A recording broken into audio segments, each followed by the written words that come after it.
Hey guys, tonight we're slipping behind the lace curtains and the locked writing desks of Victorian Britain to spend a night inside the hidden lives of married women, the real ones, not the watercolour and needlework version, but the ones involving laudanum bottles, stationers holding addresses, and enough suppressed legal fury to power an entire industrial revolution, not the bonnets, not the calling cards and the piano recitals. The actual machinery underneath the coverture laws, the condonation clauses, the afternoon absences, and the very carefully timed carriage rides through Kensington at 2 in the afternoon. If you're watching and you'd like more of this slow histories of the small and quiet things people did to survive their own marriages, hit the like button and subscribe, and the next one will arrive on schedule. Thanks to the viewer who pitched this one in the comments under last week's video, you knew exactly what you were doing. Drop a comment telling me where you're listening from and what time it is for you, and maybe tell me if you've ever hidden something important at the bottom of a sewing box, purely for historical comparison purposes. Drop the lamp to its lowest setting, settle deeper into the pillow, and let the room go quiet. Maybe just check, before you close your eyes, that your correspondence is somewhere your husband can't find it. What did it feel like, in 1878, to wake up married and own nothing, not your wages, not your inheritance, not the chair you were sitting on? What happened to your bank account, your wages, your inheritance, the moment you said, "I do"? Why did Brighton suddenly become so popular with women whose doctors recommended sea air at short notice? Could you navigate an entire secret life using only the afternoon calling system, a cooperative stationer in Bloomsbury, and 12 postal deliveries a day? The penny post a love letter by noon, delivered by 3, evidence by Thursday.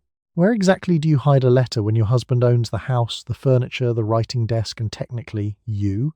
And what precisely was a Victorian doctor actually doing when he treated hysteria with a pelvic examination and called it medicine? Congratulations, you've just woken up in London, 1878. The coal smoke is already in the curtains, the range is going in the kitchen below, and there is a locked drawer in the writing desk by the window whose key you keep on your chatelaine, next to the household keys, because no one questions a key that lives beside the butter larder key. Good luck. You sit down at your writing desk before anyone else in the house is awake, and you unlock the second drawer on the right. The key lives on the chatelaine at your waist. The chatelaine is a silver chain looped through your belt, and the keys hang from it in a fan. Pantry, linen press, wine cellar, this drawer. The drawer contains a small account book in your handwriting, a folded letter you should have burned a week ago, and a bottle of laudanum with the chemist's label scratched off. The account book is not the household accounts. The household accounts are kept on your husband's desk in a ledger he reviews on Fridays, in his handwriting, because under the law of coverture, any money you earn, inherit, or manage is legally his, which means the household ledger is his too, along with the house, the furniture, the silver candlesticks your mother gave you, and technically you. The thing in your drawer is a different kind of arithmetic, a private one. You keep running tallies of what the draper has extended you on credit, what you've repaid, and the small remaining balance you've quietly converted to cash over several months. 12 shillings here, a florin there. It adds up, in the way that patience always does. Let's talk about the letter. It's not a love letter, exactly. It's a letter folded in thirds, with the address side blank, because it was hand-delivered, not posted. There's no envelope.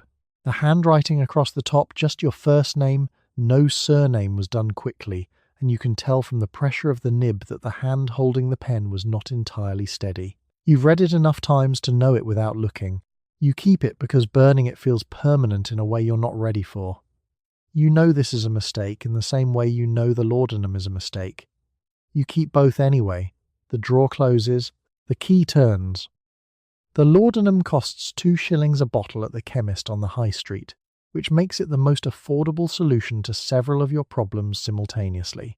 The label is off because the label had your name on it and you prefer not to have your name on things you keep in locked drawers. You started it for headaches, which is true. You continued it for sleep, which is also true. You use it occasionally in the early morning, before the rest of the house surfaces, when the weight of the day ahead sits on your sternum like a house guest who has overstayed and shows no intention of leaving. 2 shillings, over the counter, no questions, Mrs. Beaton, who has an opinion on everything, includes it in a teething preparation for infants, so at least you're in good company. Mrs. Pierce, your cook, starts the range at 6. You can hear her from here, the iron clank of the firebox door, the shunt of the coal hod, the particular way she sets the kettle down too hard on Mondays. You have perhaps 20 minutes before the kitchen sounds expand upward through the floors and the house begins to organise itself around the morning. You take out the account book and update one line in pencil.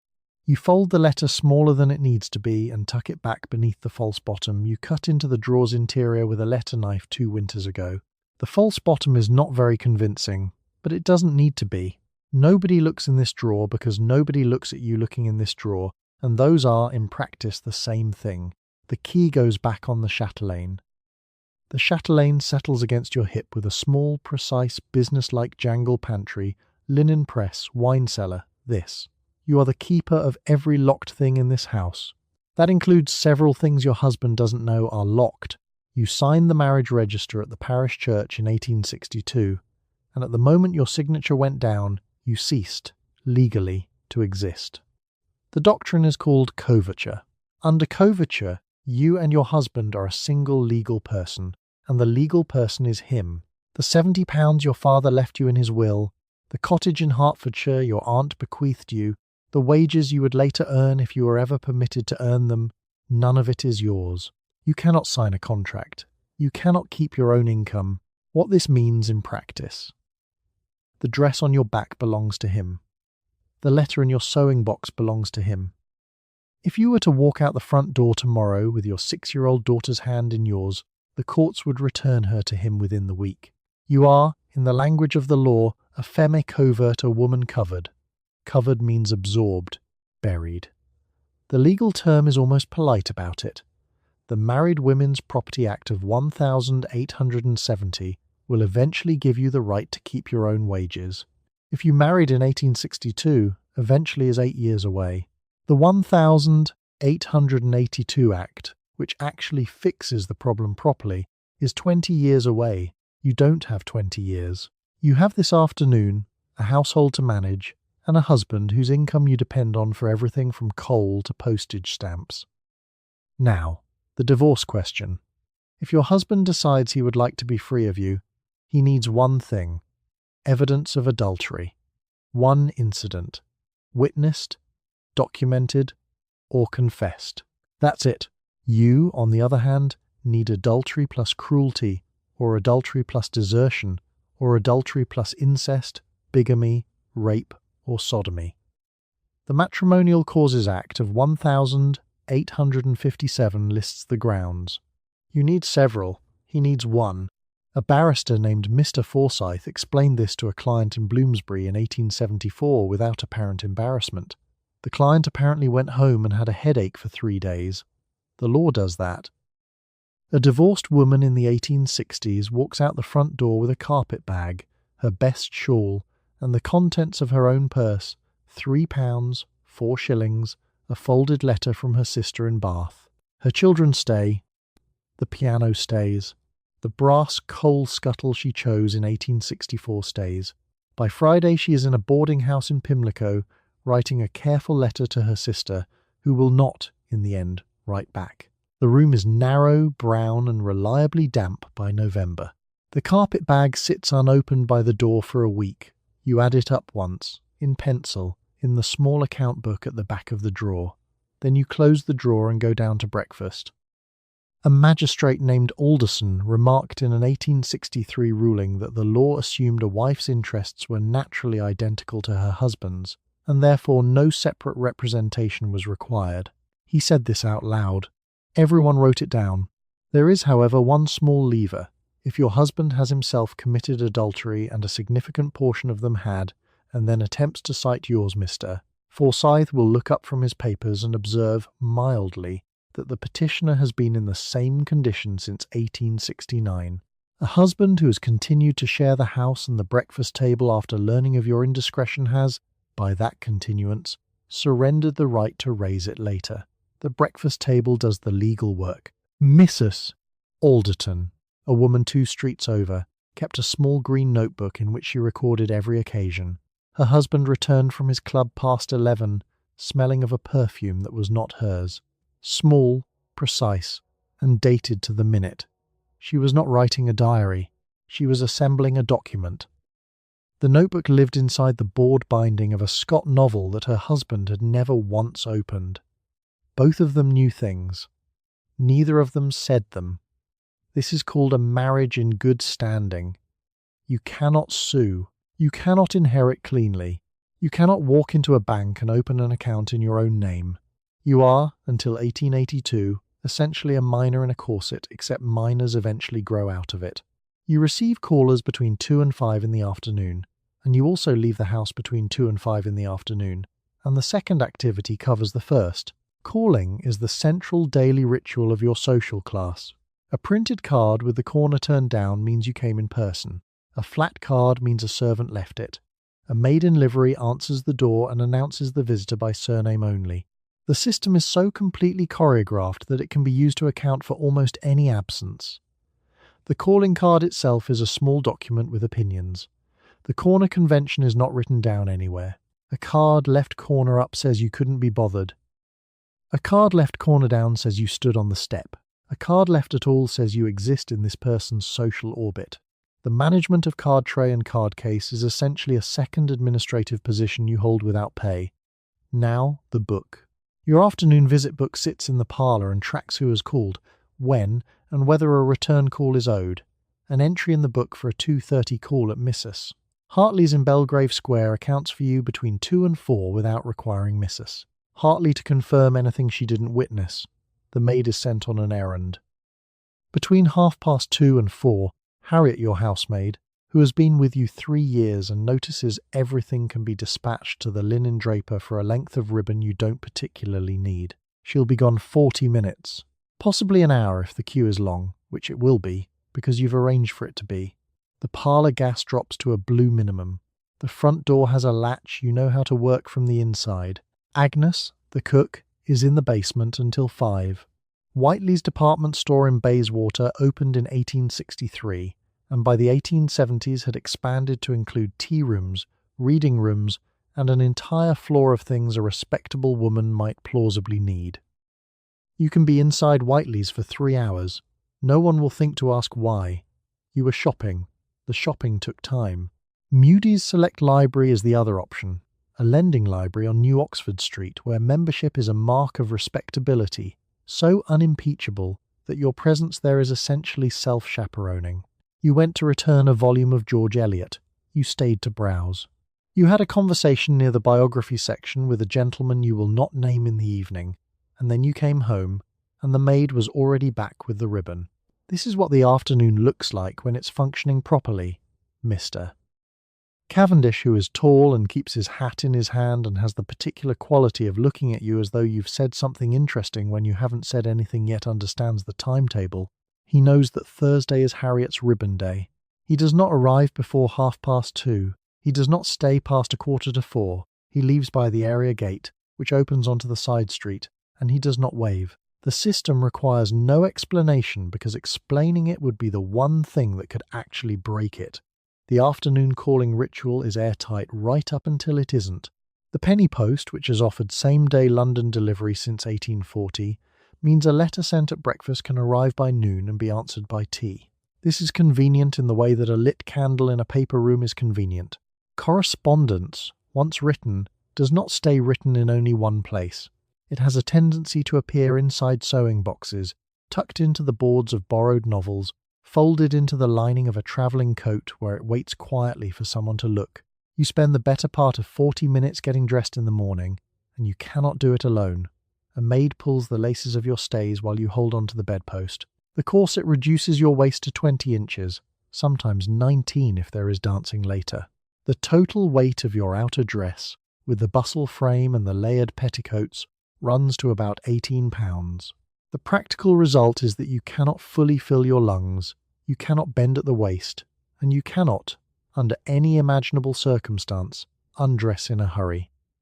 This matters more than it sounds. The bustle frame sits at the back of your hips like a small piece of furniture you've agreed to wear. It determines how you sit carefully, at an angle, with some forward arrangement of your weight. It determines how you move through doorways. The petticoats beneath your outer skirt are layered in a specific order that you know by feel, and that takes, on average, 8 minutes to remove if you are calm and unhurried, and nobody is expected downstairs. If someone is expected downstairs, add 4 minutes and a degree of noise that carries. Let's talk about the hooks. Your outer bodice fastens at the back with a row of them small fabric covered, requiring 2 hands and preferably a second person. The skirt hooks at the waist, the petticoat ties, the corset laces. By the time you reach your own skin, you have passed through approximately 6 discrete layers of fastening, and the entire sequence has the logistical character of dismantling a piece of flat-pack furniture for which you no longer have the instructions. Planning is not optional, it is structural. 2 hours, that is the window. You left a card at Mrs. Fairfax's, and your visit book confirms the stop. The carriage is waiting, or you've taken a cab, because cabs don't talk. Subtract 20 minutes for travel in each direction. Subtract the 8 minutes of undressing. Subtract the reverse sequence, which takes longer, because the hooks require better lighting and a steadier hand, call it 12. You have, at the outside, 40 usable minutes, and you are wearing 18 pounds of clothing and a frame that leaves a distinctive impression in the upholstery of any chair it contacts. A hired sitting room in a Bloomsbury hotel in November costs 3 and 6 for the afternoon and includes a coal fire that may or may not have been lit when you arrive. Emmeline Hartley, who kept the front desk at one such establishment on Montague Street, later told a court she recognised most of her female guests by their bonnets rather than their faces, because the bonnets came through the door first and the faces kept slightly downward. She said this without irony. The court noted it. Of course your corset has opinions about all of this. It does not expand. It does not accommodate. It was constructed in a specific configuration at 7:30 this morning, and it intends to remain in that configuration until your maid unlaces it at 7 this evening. Fainting was common enough in the 1870s and 1880s that a woman collapsing in a drawing room attracted mild social concern rather than alarm, which means, incidentally, that a woman who needed to leave a room quickly had an exit available to her that required no explanation at all: the corset as cover. It had not been designed for this. It adapted. The bustle silhouette, at its peak in the mid-1880s, was wide, projecting, and faintly architectural about a foot behind you. The frame itself, light, springing back at every door jamb, refuses to forgive a confined corridor. You are not just a person in a room. You are a person plus an architectural feature, and the feature has a turning radius. Narrow staircases, small hired rooms, the back pew of a church during a Tuesday morning service. All of these require spatial negotiation that a man conducting the same errand simply does not encounter. He walks in, he sits, he stands, he leaves. You calculate. You can post a letter at breakfast and have a reply in your hand by tea. Rowland Hill's penny post, introduced in 1840, has restructured the rhythm of the day. There are 12 deliveries per day in central London. A note placed in a pillar box at 10 in the morning may be opened in a house, 3 streets over by 11, answered by 12, and back in your hand by 1:30. The system was designed to make correspondence cheap and constant. It succeeds at both, and it succeeds whether the correspondence is intended to be private or not. The letter itself is not a letter, it's evidence. You write it anyway, because the alternative is silence. The envelope is addressed in your hand, sealed with wax, and posted to a pillar box 2 streets from your house rather than the one on your corner 4 minutes on foot. In weather, in 18 pounds of wool and silk taffeta, you make the walk look purposeful. You are posting a note to your dressmaker. You are always posting a note to your dressmaker. A woman called Adelaide Bolton, 2 streets from Pemberton Gardens, solved the problem more elegantly. She arranged with a stationer's shop to hold correspondence on her behalf, addressed to a false name. The arrangement cost a small ongoing courtesy, a roll of notepaper, a tin of sealing wax, and the occasional polite inquiry about his sister in Hove. You collect the letters in person, folded into your reticule beside a handkerchief and a small bottle of smelling salts, and walk home in time for luncheon. It was, in its way, a very practical use of the retail infrastructure. The same system that makes this possible also makes you vulnerable. 12 deliveries a day means 12 opportunities for a letter to arrive when you are not the one standing in the front hall. The housemaid collects the post. A letter in an unfamiliar hand, addressed to you, sealed with a private mark the housemaid notices. The housemaid remembers. This is why you have begun tipping her somewhat more generously than the occasion requires. This is not bribery. This is household management. Mrs. Beeton would understand. A parlour maid named Ellen Marsh, testifying in a Wandsworth divorce case in 1879, recalled retrieving a letter addressed to her mistress in handwriting she did not recognise, with a blue wax seal. She noted the seal was soft, warm, and already giving at one edge, which she took to mean the weather had been damp. The judge found this interesting. Ellen had also found it interesting. Nobody had asked Ellen to stop finding things interesting, which was the real administrative failure in the household. The hiding follows the reading. Letters go into the boards of books, the paste between the cover and the end paper, loosened carefully with a thin knife. Letters go into sewing boxes, under the tray that holds the thread, because a husband does not open a sewing box. A husband has never opened a sewing box. Letters go into the linings of coats hanging in a wardrobe, into hat boxes that live on high shelves, into the locked drawer of a writing desk whose key sits on the chatelaine at your waist and jangles slightly when you walk. Nobody asks about the jangle. The jangle is your business. The other problem is the reply. Your reply must also travel, which means it must be written, which means you need time alone with pen and paper, and that time must not be accounted for by anyone watching your schedule. You are a woman who writes letters regularly to your mother, to your sister, to your dressmaker. This cover has the advantage of being true. The disadvantage is that the cover is only as good as your ability to look like a woman writing to her mother when you are not writing to your mother. You fold the letter. You address it. You walk the 4 minutes to the pillar box that is not your corner pillar box. The reply will arrive, if you have timed it correctly, before your husband returns from his office or his club. You have timed it correctly. You've done this before. You receive a letter you cannot keep and you cannot burn, because burning it would leave the smell of paper in the grate, and the smell of paper in the grate would be answer enough if anyone asked. You read the letter twice in the locked dressing room, and then you hide it. There are 6 places in a respectable middle-class house where a folded letter will not be found by a curious maid. Inside a sewing box between the silks, inside the boards of a book on the top shelf, sewn into the lining of a winter coat. The coat lining is popular for a reason. A winter coat goes into a wardrobe in April and doesn't come out until October. The wool stays still in the dark of the wardrobe, completely uninspected, comfortable as a sleeping cat. That's 6 months of undetected correspondence, assuming the letter doesn't develop opinions about damp. The maid who airs the coat in November will not open its lining, because opening linings is not her job, and exceeding your job description in a Victorian household is a social catastrophe roughly equivalent to resigning. The sewing box, next.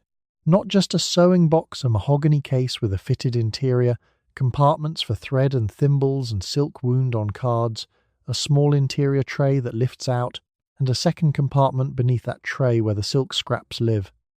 Nobody looks under the silk scraps. The silk scraps are boring, that is their function, and they perform it faithfully. Missus. Emmeline Hargreaves, a name assembled from the divorce rolls rather than any single woman's file, slides a folded sheet of paper beneath the silk. She doesn't pause. She replaces the tray. She picks up a thimble and puts it down again, giving the motion purpose it didn't need. The sewing box closes with a small wooden click that sounds, in the quiet of the afternoon parlour, like nothing at all. The book method requires slightly more commitment. You need a book that is present enough to be credible and dull enough to be undisturbed. A volume of sermons is ideal. Collected agricultural proceedings, second shelf from the top. The letter sits pressed flat between the front boards and the first page, which is usually a dedication to someone's patron and contains nothing a person has voluntarily read since 1842. The book has been waiting for exactly this kind of work. The writing desk has a locked drawer, and the locked drawer has a key, and the key is on your chatelaine, jangling at your waist every time you move through the house. A chatelaine is essentially a keychain worn as jewellery, which means your secrets make a small metallic sound every time you walk down the stairs. The Victorians solved this by making the sound normal. The jangle on your hip is the same jangle on Mrs. Harrington's hip and Mrs. Alderton's hip and the cook's hip in the basement, all jangling at slightly different pitches, all carrying keys to whatever they would rather not explain. The drawer, however, is still a risk. A locked drawer in a writing desk announces itself as a locked drawer. A husband in Highgate, name redacted in the 1876 file, opened his wife's drawer with a butter knife from the breakfast tray and was in chambers by 10. This is why Adelaide Bolton, 2 streets from Pemberton Gardens, bypassed the house entirely in 1871. No drawer, no sewing box, no coat lining. Her letters went to a stationer's shop 2 streets over, held at the counter under a name that was not quite her name, collected in person on Thursday afternoons when she was, officially, doing errands. The stationer asked no questions. The arrangement ran on discretion and a regular small purchase, a roll of notepaper, a tin of wax, a quiet sixpence, and nothing in writing on his side at all. The system worked until a letter arrived on a Wednesday instead of a Thursday, and someone else collected it. The evidence in the Bolton case was the correspondence itself folded, dated, addressed in handwriting that the court found sufficiently identifying. Letters are patient. They wait to be found. You arrange with a stationer in Marylebone to receive your letters under a different name. It is, in 1871, an entirely standard service. The shop charges a small fee and holds your correspondence in a pigeonhole at the back, and you collect it during a Tuesday errand to buy ribbon or pen nibs. Mrs. Adelaide Bolton of Kensington used a stationer in this exact way for 2 years, until her husband's solicitor located the bundle and had it read aloud in the witness box. The arrangement is convenient. The arrangement is also evidence. The name you give the stationer doesn't need to be elaborate. A middle initial that isn't yours.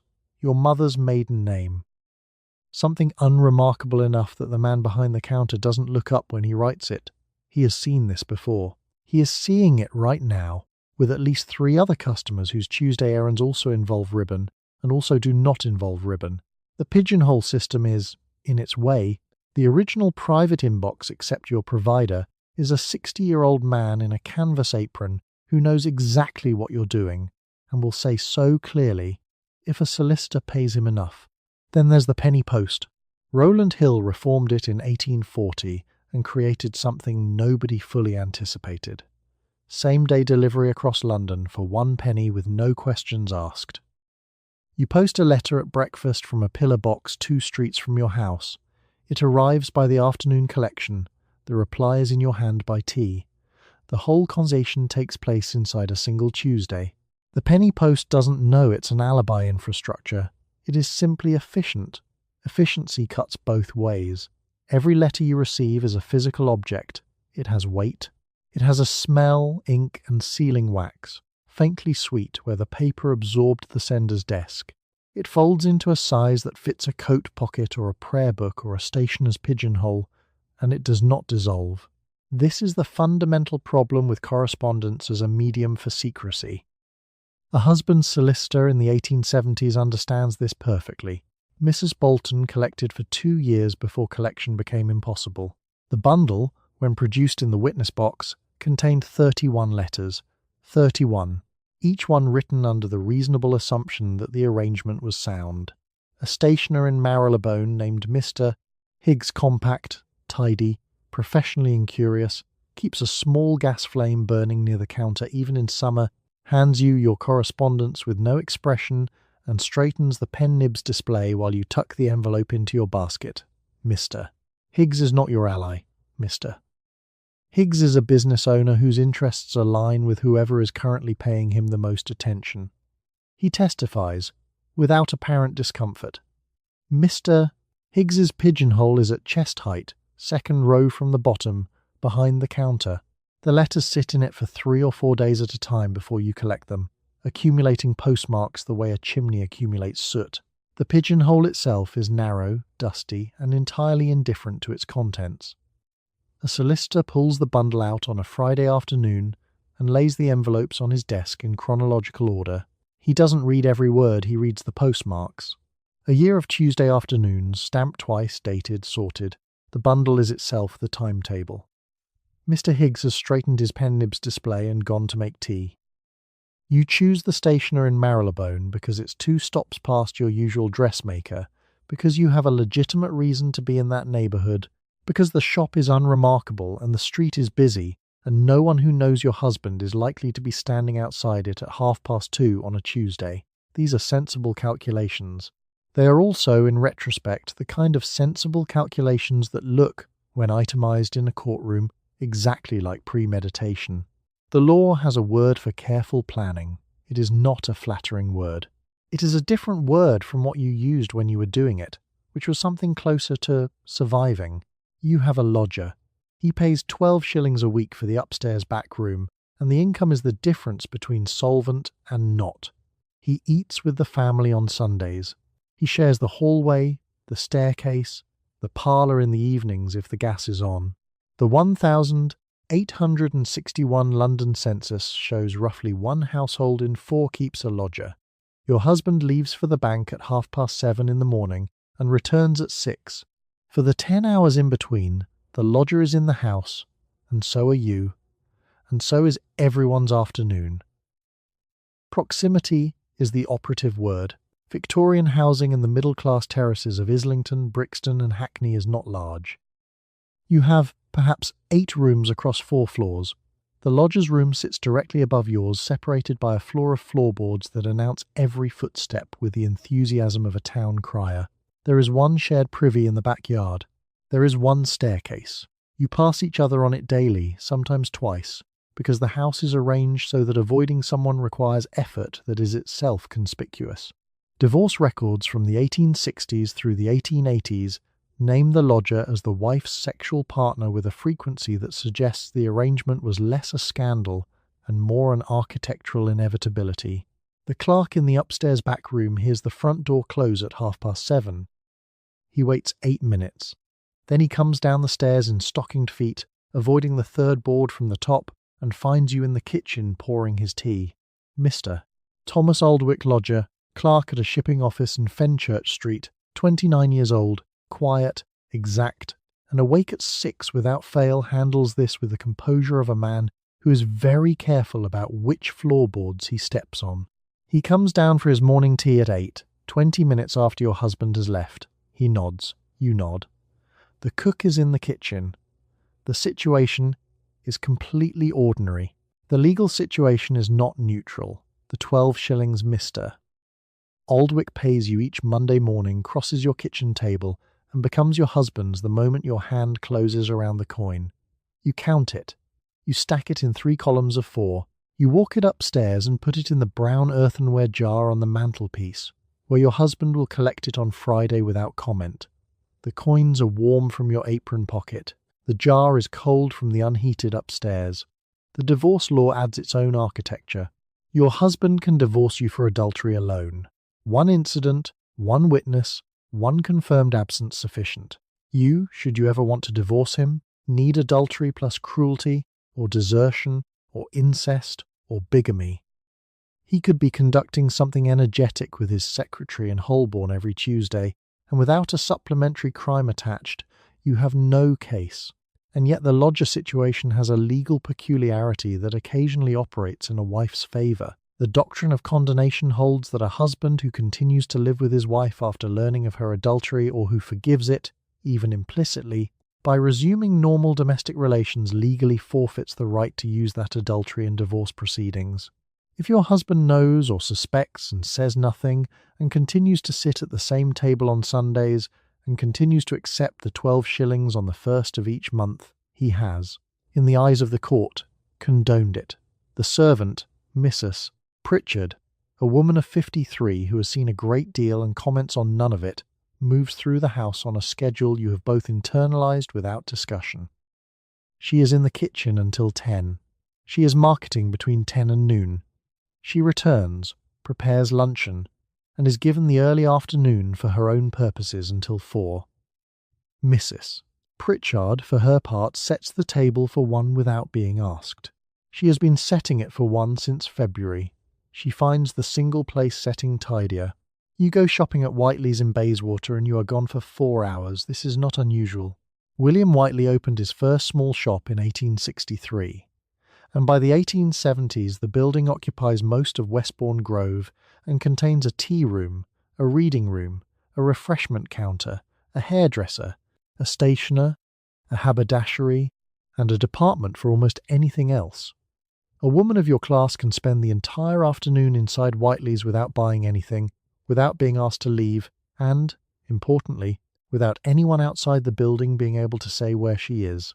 Whiteley's is technically a shop. It is also, for the married women of Bayswater and Kensington, something closer to sovereign territory, a place where your husband's name doesn't follow you through the door. You arrived at 1:30. It is now nearly 6. What happened in between is between you and the haberdashery, those 4 hours. You took tea on the second floor with a missus. Fawcett, who arrived from the direction of the reading room and sat down without removing her gloves, which means she'd come from somewhere else first. Neither of you mentions this. You discuss the weather in Eastbourne. Missus. Fawcett stirs her tea with the focused attention of someone who has not been thinking about tea at all. The tea room is the fulcrum of the whole operation. It's respectable in the way a ship's manifest is respectable. It documents your presence without specifying your cargo. You've been here. You've had the scones. What the waitress cannot confirm is the 40 minutes you spent in the reading room before tea, or the note you passed through the stationer's desk on the ground floor, or the fact that you left through the side entrance on Westbourne Grove and came back in again. William Whiteley did not design the multiple exits for you, but you've noticed them. Mudie's Select Library on New Oxford Street runs on the same logic, if you prefer books to biscuits. You're there to return a volume of Trollope. You're there for 45 minutes. The librarian sees you arrive and leave and has no information about the interval. Conversations at a certain volume stay private, and a note pressed briefly into a hand goes completely unremarked in a room full of people staring at spines. None of this works without the afternoon calling system to anchor it. Between 2 and 5 o'clock, a married woman of your class is expected to either pay or receive calls, leaving cards, accepting cards, performing the ritual of the carved visiting card with the corner turned down at a specific angle to mean something your husband couldn't decode without a handbook. Your schedule is accounted for between 2 and 5 without anyone being able to specify your exact location at any given moment. You are out calling. You are always, technically, out calling. A missus. Hartley, not her real name, but close enough to the court record, is out calling in the winter of 1878. She calls on 3 people. She is home by 5:15. What she has actually done is take a cab to a hotel in Bloomsbury, which smells of damp plaster and someone else's coal fire, and spend 2 hours in a hired sitting room with a man whose name appears 4 years later in the probate and divorce division. The cab driver is not called as a witness. The hotel register uses a different name. The calling cards exist and are dated and are the only paper trail. The dress is a logistical consideration. A fashionable afternoon ensemble in the 1870s and 1880s, the wool skirt, the bustle frame, the corset pulled to 18 inches by a maid that morning, the jacket. The hat weighs somewhere between 15 and 25 pounds and requires a minimum of 2 people and a dedicated chair to fully assemble. The arrangement is heavy, structured, and reliably inconvenient. Undressing is not a spontaneous event. It is a planned one, which means everything about the hired sitting room in Bloomsbury has been arranged in advance, down to the hour, down to who has been told what. The bustle does not accommodate improvisation. The bustle has a position on this. The cab driver waits at the rank on Westbourne Grove, paid in advance, reading nothing. You hold a subscription to Mudie's Select Library in New Oxford Street. The fee is £1 a year. In exchange, you may exchange 1 volume at a time, and the volumes are vetted personally by Mr. Mudie, which guarantees nothing scandalous will reach your hands. You visit Mudie's twice a week. The visit is a respectable absence from home, written into your husband's understanding of your week. It also happens to put you, between 2:30 and 3 on those 2 afternoons, in a large public room with leather chairs and a number of regular subscribers. Those subscribers, they are, by definition, people of a certain standing. The guinea fee keeps out the sort of person, Mr. Mudie considers a problem. The room has a smell: wool, leather, old paper, and the specific dampness of London in November that settles into everything without being invited. There are tables for writing. There are chairs angled toward one another at a distance that is formally appropriate but conversationally convenient. The leather is dark, soft, and faintly cracked along the seams. The whole room is warm, slow, and entirely the kind of place a person could lose 40 minutes in without explanation. A man named Mr. Ashford, you know him as a friend of your brother-in-law's, tends to arrive at 20 minutes to 3. He is reading Trollope, which he mentions every time he sits down, and which he is clearly not reading. The beauty of Mudie's is that it requires nothing of you except presence. You are not meeting anyone. You are returning a volume and selecting another, which is a perfectly ordinary errand that happens to take 45 minutes. If you speak to Mr. Ashford, that is the natural consequence of shared literary interest. And shared literary interest is one of the few forms of enthusiasm a married woman is permitted to demonstrate without a formal explanation. The Mudie's subscription is, in this sense, less a library and more an alibi that also contains books. The books do matter, in a secondary way. Mr. Mudie's vetting process filters out anything he considers improper, which by the 1870s means he is approximately 10 years behind the culture he imagines himself to be protecting. George Eliot is on the shelves, Hardy is arriving. The women around you are reading about women who make choices, which is its own kind of underground literature, regardless of what Mr. Mudie thinks he approved. Sarah Grand's The Heavenly Twins won't arrive until 1893. But when it does, it will sell 20,000 copies in its first year and discuss venereal disease in marriage in plain sentences. Mr. Mudie will have opinions about this. His opinions will not stop anything. Meanwhile, Mr. Ashford has left something on the table beside your usual chair. Not a note. A calling card. Its corner turned down. A turned down corner means he has visited in person. In the vocabulary of the calling card system, it has a precise social meaning that is distinct from a flat card, which means he called while you were out. You pick it up. You put it in your glove. The glove goes back on. All of this takes 6 seconds and disturbs no one. The letter-writing tables at Mudie's are a detail that divorce records return to with some regularity. A woman at a writing table in a library is using the library correctly. She is engaged in correspondence, which is a standard female occupation. Where the correspondence goes afterward is a separate question. Adelaide Bolton, the Kensington case, arranged a stationer's shop 2 streets from her home as a holding address. Letters addressed there, collected in person, brought home in a coat lining or the false bottom of a work bag. Mudie's itself functions similarly. Whatever you write at that table leaves the building in your hand, not in any record of the afternoon. The subscription costs a guinea. The privacy is included. You select your next volume, something entirely appropriate, something with a pastoral setting and a reliable moral resolution, and nod briefly at Mr. Ashford as you leave. He doesn't look up from Trollope. You are both very good at this by now. You keep a small leather purse in the false bottom of your workbox, and the purse contains £4, 11 shillings and 3 pence. The money is not technically yours. Under the law before 1882, it cannot be yours. Your husband gives you a weekly housekeeping allowance of £2, 10 shillings, and the difference between what you actually spend and what he gave you is the secret fund. You skim 6pence from the butcher's bill, a shilling from the coal account, 3pence here and there from the household ledger, which you keep, and which you submit to him at the end of each quarter. The ledger is a work of careful fiction.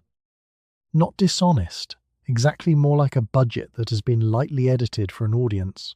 The coal supplier charges 9 shillings, you write 10. The baker is 4 and 6pence, you write 5.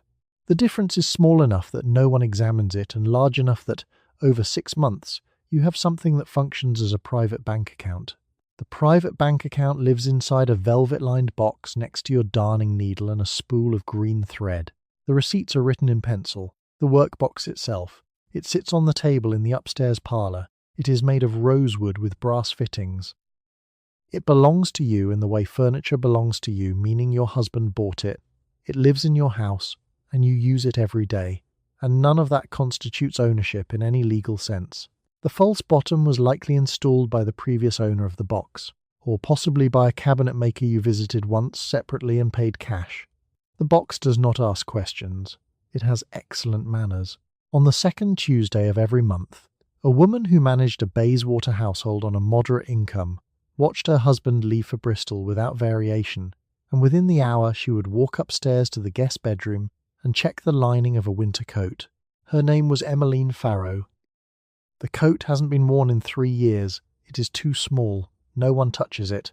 £3, 4 shillings live in its left breast lining, folded flat, neatly stacked, and entirely uncatalogued, inside a handkerchief that smells faintly of cedar and patience. The workbox also holds letters.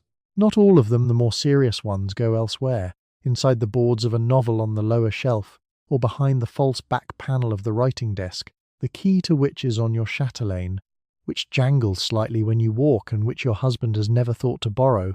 The letters in the workbox are the safer ones, friendly in tone, addressed to you under your married name, signed with something that looks, at a glance, like a cousin's initial.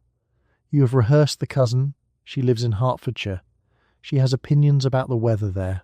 The money and the letters serve different functions, but they share an address. The false bottom holds what the rest of your life cannot. A train ticket. Sometimes, a note about a hotel in Brighton where a room can be taken by the night without requiring a husband's name on the register. £4, 11 shillings and 3p is not freedom, but it is the operational budget for something adjacent to it. A fortnight of options, a return fare, 2 months of correspondence sent via the stationers on Connaught Street, where the man behind the counter knows your name and your arrangement and has never once made eye contact when handing you your letters. The quarterly ledger goes to your husband on the last Friday of March, June, September and December. He looks at it for approximately 4 minutes. He nods. He says something about the coal being expensive this winter. You agree. The ledger agrees too, having been written with that specific response in mind. The workbox, of course, only stores what the draper has already returned to you in cash. The source is a different room entirely. You maintain a running account with Peter Robinson of Oxford Street, and the account is what makes a great deal of the rest possible. Drapers in 1870 do not require payment on the spot. They extend credit, they send a quarterly bill, and they accept partial payment without comment. You buy a length of black silk for £2 17 shillings. You pay £1 on account, and you leave a balance of £1 17 on the books.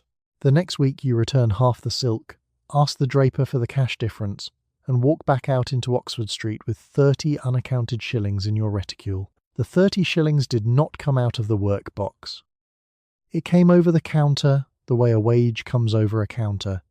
Mr. Fellows counts it out from the till, slides the coin across the polished mahogany, and turns away to attend to a bolt of grosgrain. You pick the coin up. The coin is warm. It has been in the till since some other customer paid for trimming this morning, and now it is in your reticule, and the workbox upstairs in the parlour knows nothing about this transaction yet. The workbox stores, the counter at Peter Robinson supplies. They are 2 different rooms performing 2 different functions, neither of them visible to your husband from his desk in the study. The Married Women's Property Act of 1870 has only just passed, and its provisions are narrow enough that most of what you own still isn't yours in any way that would survive a lawyer. The account at Peter Robinson is under your husband's name. The credit is his. The quarterly bill goes to his study. None of this stops you from being extremely competent at arithmetic. The draper himself, Mr. Fellows, the floor manager, not the owner, has worked the silk counter for 11 years and has developed what you might charitably call a professional incuriosity. He is slow, courteous, and entirely unable to recall any specific customer when later pressed by anyone. He does not ask why you're returning the grosgrain you bought a fortnight ago. He does not remark that this is the 3rd partial return this quarter. He writes the credit in the ledger, counts out the difference in coin, and slides it across the counter with the smooth, practiced neutrality of a man who understands that his continued employment depends on not noticing things. Mr. Fellows is, in his quiet way, infrastructure.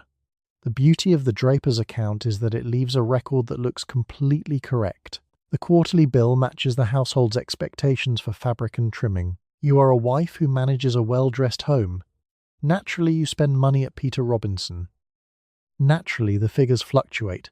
Fabric is priced by the yard, and yards vary, and nobody scrutinizes a draper's bill the way they scrutinize a banker's statement. The bill is proof of domestic competence.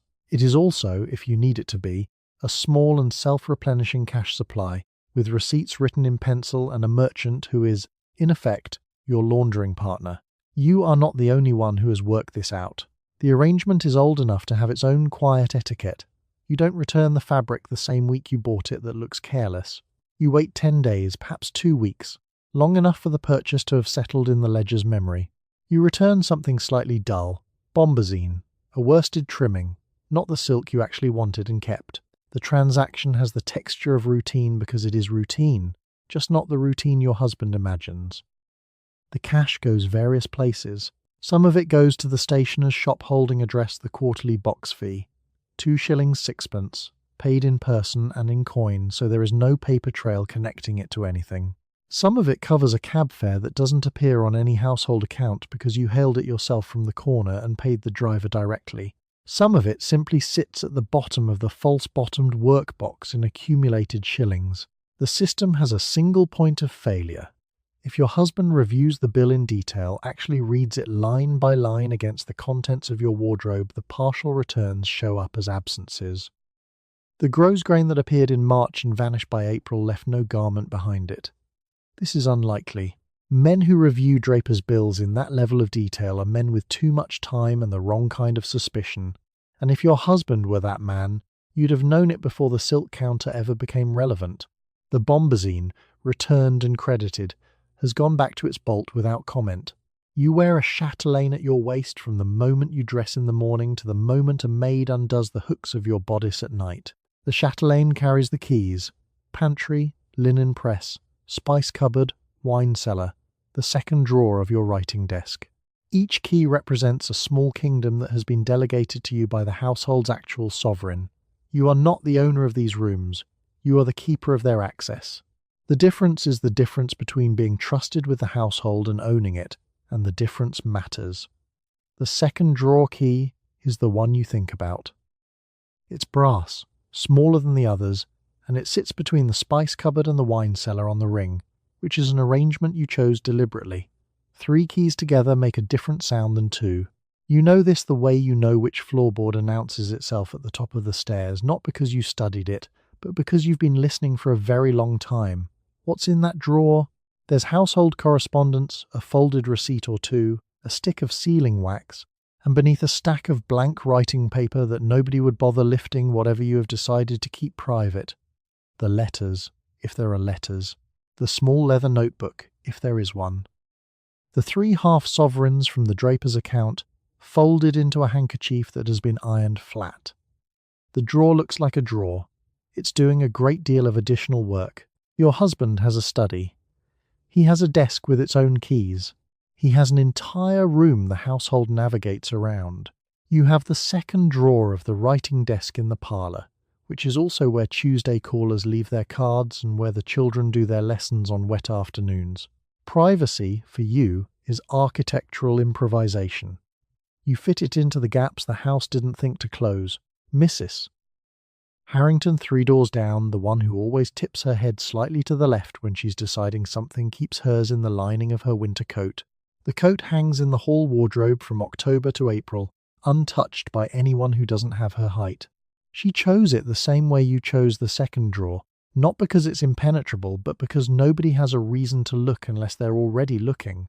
That's what security means here. Not locks, reasonable assumptions. The chatelaine itself is interesting. It's a domestic tool and a status object simultaneously, the visual proof that you run this household, that rooms open when you walk toward them, that things are accounted for and in their proper place.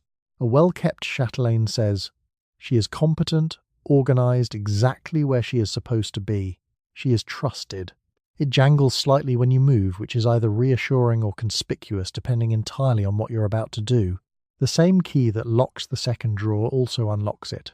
It becomes less obvious. That fact, once you've spent any time thinking about who else might, under some circumstance, want to open it. Your husband rarely comes into the parlour before dinner, but rarely isn't never. The housemaid dusts on Thursdays. Your eldest daughter has started borrowing the pen and inkwell without asking. The second drawer has become a small ongoing calculation dressed up as a piece of furniture. The false-bottomed workbox, by contrast, doesn't look like it locks. It looks like it doesn't need to. A writing desk drawer invites a key. A sewing box invites a lifted tray and a tangled pile of threads. Chaos, in this case, is the more defensible position. The chatelaine keys jangle when you walk to the pantry. They jangle when you check the linen count. They jangle when you cross the hall to the writing desk at 10:30, having sent the maid to bed and opened the second drawer with a motion so practiced it makes no sound at all. You oiled the ring yourself 6 weeks ago with a small cloth from the spice cupboard. The spice cupboard key is right there on the ring. You have access to everything you need. You take the 11 o'clock train from Victoria to Brighton, and you arrive by midday. The London, Brighton and South Coast Railway has, since the 1840s, made the trip take 50 minutes. You travel first class, which is 16 shillings return, which your husband expects, because women of your station do not travel third with the day trippers. Brighton is where the unwell go for the sea air, and where the convalescent go to walk along the front. It is also where people who would prefer not to be seen in London on a particular Friday afternoon go for the weekend. The doctor's recommendation helps. You have one, because middle-class women in the 1880s are almost always unwell in some useful way: a nerve complaint, a persistent headache, a fatigue that responds specifically to sea air. The unwellness, vague, persistent, attached at the hip to a doctor's prescription pad, can be summoned by post on 24 hours' notice. Your doctor has written this down on paper. You have brought it with you, tucked into your travelling case between a novel and a handkerchief, because the paper is less about your health than about your husband's ability to explain your absence to his mother. Brighton itself is not Brighton. It's cover a whole town that has quietly agreed to be cover. The Regency terraces, the pier, the promenade full of respectable figures taking the air in expensive coats. The hotels along the seafront have seen you before. Not you, specifically. Someone very much like you, arriving on a Friday with a single trunk and a name in the register that belongs to her, technically. In the third room, from the end of the corridor, a composite assembled from 4 separate Brighton divorce depositions. 1874 to 1889, a woman named Eleanor Paget checks in, sets her gloves on the writing desk, and opens the window toward the sea. She doesn't look at the sea. She looks at the clock. The clock is brass, fast, and entirely uninterested in her schedule. The hotel has a sitting room attached to the bedroom, which is the whole point of first class. A sitting room means a visitor can arrive, be admitted by the corridor, and depart without the transaction being visible from the bedroom door. The chambermaid has already brought coal. She has brought coal to a great many sitting rooms. Now, the logistics. He arrives on the 2 o'clock from London Bridge, a different terminus, a different line, a different set of fellow passengers. You worked this out on a railway timetable you consulted at Mudie's lending library 3 weeks ago and did not bring home. The timetable is not evidence if it doesn't exist in your house. You have a very precise relationship with the non-existence of evidence. The walk along the front happens after 4, when the light goes and the spray comes in and anyone watching from a distance sees 2 figures in good coats moving at a socially acceptable distance. Brighton in November is largely empty of people who know you. This is why November. The summer crowds contain everybody you've met at dinner for the last 11 years, and several of them have excellent memories and worse discretion. You do walk along the front. You do take the air. Your cheeks are genuinely improved by it, and you'll say so when you get home on Sunday, which will be true, and your husband will be satisfied by the truth of it in a way that does not require him to examine the rest of the weekend too carefully. He prefers not to examine things. You have been relying on this. The return train on Sunday afternoon costs the same 16 shillings. The novel is open on your lap. You read approximately 4 pages. The rest of the time you watch the fields pass and think about the cold of the hired sitting room and the coal fire and the clock you watched while your gloves sat on the writing desk, and how 50 minutes is a very short distance when the distance is the only thing keeping the 2 halves of your life from touching each other. Brighton doesn't know your name. Brighton doesn't ask. Brighton has been doing this since the Regent built his pavilion and set the general tone, and the general tone has always been, the sea air is very good here, and we find it best not to inquire too closely into what ails you. You are unwell. Your doctor recommends a fortnight at Cheltenham. This is the system. A respectable physician in 1875 will, on request, write a recommendation for a course of the waters at Cheltenham, or Harrogate, or Bath, or Leamington, or Tunbridge Wells, and the recommendation cannot reasonably be questioned by your husband, who has the bank and cannot accompany you. You travel with a maid and a small steamer trunk. You take rooms in a hotel on the promenade. For 14 days you keep entirely different hours from the ones you keep in London, and you are, by every visible measure, doing exactly what the doctor ordered. Cheltenham is not Brighton. Brighton is seaside, quick, slightly rakish, 48 minutes from Victoria, and associated in the popular imagination with racing men and champagne at noon. Cheltenham is Regency terraces, elm avenues, and the faint mineral smell of the Pitville pump room, which the brochure describes as restorative and which tastes like a wet iron railing. A place for serious invalids and serious wives. Nobody suspects you of anything in Cheltenham. That is the point. The maid is Agnes. She's 22, she presses your morning dress without being asked, and she has, over the course of 3 previous health trips, developed a very thorough understanding of what time you expect her to stop paying attention. Agnes sets out your hat at 10, brushes your coat, and then occupies herself in the servants' quarters from 11 until well past 2. What Agnes knows is not discussed. What Agnes is paid, additionally, per trip, also is not discussed. She has 4 different hats herself by now. The Cheltenham pump room obliges you with a glass of spa water every morning at 9:30. The water, warm, faintly metallic, drawn at 9:30, tastes the way a copper coin tastes if you forget yourself and put one in your mouth.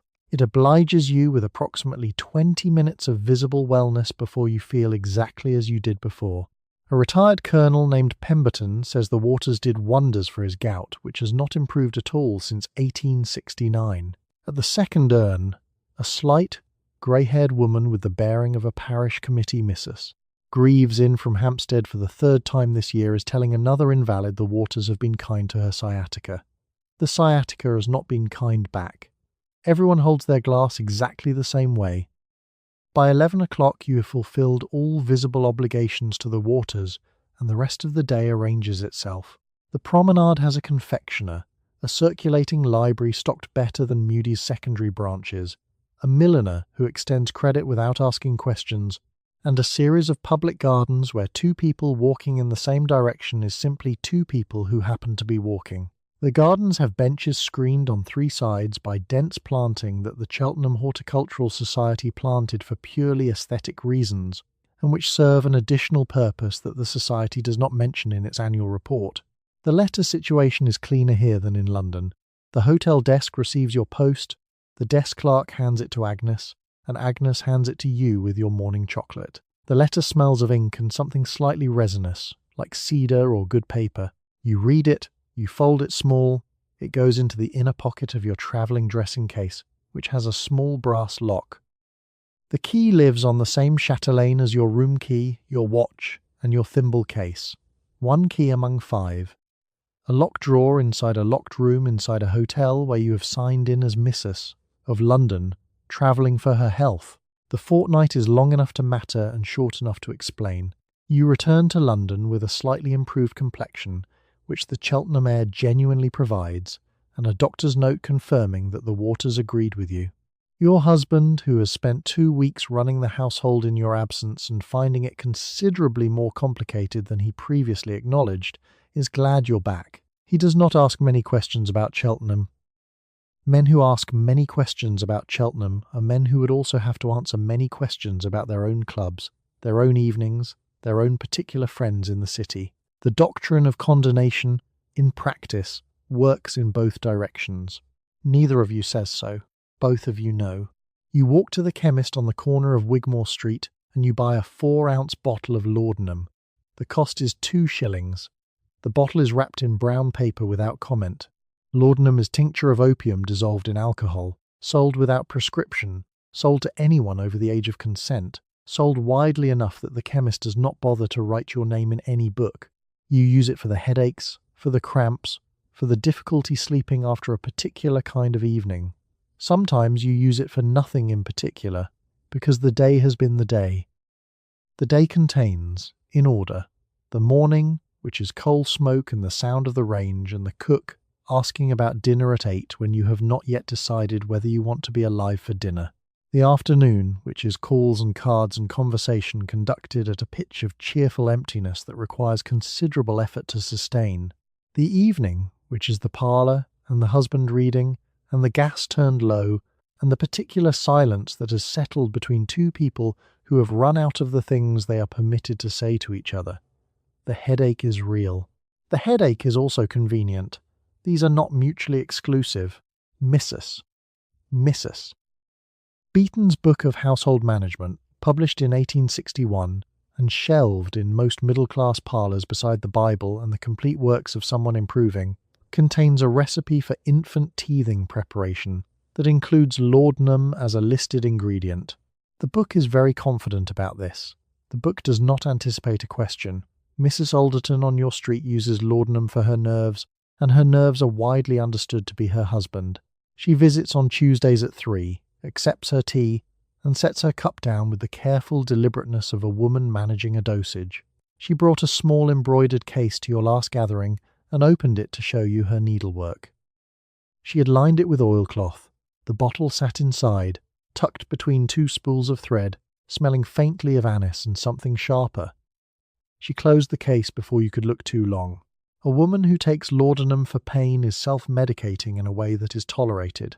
A woman who takes it for reasons she cannot or will not specify is being watched by her husband's doctor with the focused attention of a man who has a diagnostic category forming in the back of his mind and would very much like somewhere to put it.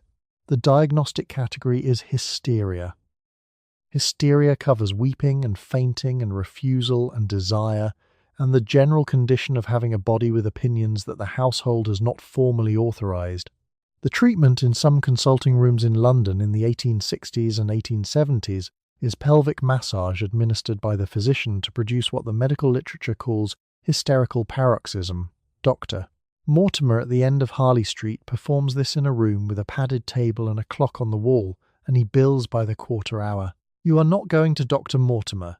You are going to the chemist on Wigmore Street, which costs 2 shillings and takes 4 minutes, and does not require you to explain yourself to anyone. You walk in, the chemist gives you the cash price. Nobody checks anything against your name. The missing line in the register is the discount. The price is your liver. The bottle lasts roughly a week if you are careful.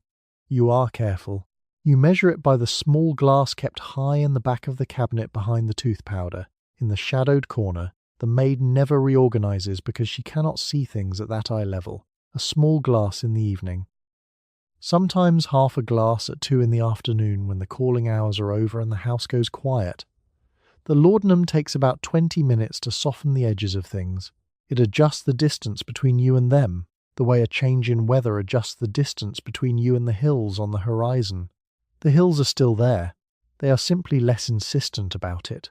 You consult Mrs. Beeton when you do not know what to do, which is most days. Mrs. Beeton's Book of Household Management appeared in 1861, runs to over 900 pages, and contains recipes for 36 varieties of soup, the correct cleaning schedule for a chimney, and the appropriate annual salary expectations of a maid-of-all-work earning her place. It also contains a recipe for teething syrup for infants, which calls for 3 drops of laudanum dissolved in a spoonful of warm barley water, repeated as needed. The book is the standard wedding gift. It is on every middle-class kitchen shelf in the country. Mrs. Beeton, herself. Her name is Isabella. She published the book at 23, compiled largely from contributions to her husband Samuel's magazine and from recipes borrowed without much ceremony from other sources. She died at 28, childbed fever, her 4th pregnancy. The woman who taught Victorian Britain how to run a household did not get to run 1 past 1,865. The book outlived her by a century and a half and still has opinions about your gravy. The laudanum in the teething recipe is not a scandal. That's the thing. Nobody reads that page and sets the book down. Laudanum is simply an ingredient, Listed between the barley water and the instruction to repeat as needed, a teaspoon quiets a screaming infant. A teaspoon quiets a screaming mother. The bottle sits on the kitchen shelf next to the salt and the bicarbonate of soda, and it belongs there as completely as either of them. Mrs. Beeton put it there. Mrs. Beeton put everything where it belongs. The book is a 1,000-page domestic itinerary. The soup is on page 87. The chimney schedule is on page 403. The teething syrup is on page 946, between the convalescent jellies and the salting of beef. Each entry is a small instruction. Every instruction assumes a wife who has time for it, and a husband who returns at 6 and finds everything in order. Harriet Dunmore, a draper's wife in Clerkenwell, keeps her copy on the kitchen table with a pressed flower marking page 412. Nobody knows what's on page 412. The flower has been there so long it's become structural. The book says nothing about what to do if the husband at 6 is drunk, indifferent, or simply not someone you would have chosen had choosing been an option available to you in 1874. It has no chapter for that. It has a chapter on the correct temperature for serving soup, which is, in its way, also a chapter about managing impossible circumstances with available tools. You serve the soup at the correct temperature. You note what is available to you. You make do. The teething syrup does its work. The infant stops crying. You stand in the kitchen at 10 in the evening, the range still warm, the house finally quiet, the bottle still in your hand. 2 shillings. No record. Repeated as needed. Mrs. Beeton did not invent the situation. She just wrote it down in 900 pages and called it management. You go to the doctor for what is called, in 1872, hysteria. You are tired. You sleep poorly. You feel a vague unhappiness that has no specific cause, and that you cannot describe to your husband, because describing it to your husband does not help and tends to extend it. The doctor's diagnosis is hysteria, which is, according to the literature on his shelf, a condition specifically of the female nervous system. The standard treatment is what the medical journals call pelvic massage to produce hysterical paroxysm. The visit takes 40 minutes. The doctor's fee is 4 guineas. You walk home along Wimpole Street. The diagnosis is hysteria. Hysteria in 1872 is a very accommodating category. It covers sleeplessness, irritability, weeping without provocation, weeping with provocation, not weeping enough, excessive interest in things, insufficient interest in things, and a quality that several physicians describe, with impressive confidence, as morbid excitability of the uterus. What it mostly covers is being a woman with a problem the doctor doesn't have a better name for. The category is doing a lot of work. It is, in its way, the Victorian medical system's most productive employee. The treatment is not secret. It is published in journals. It is taught in lecture halls. Doctor.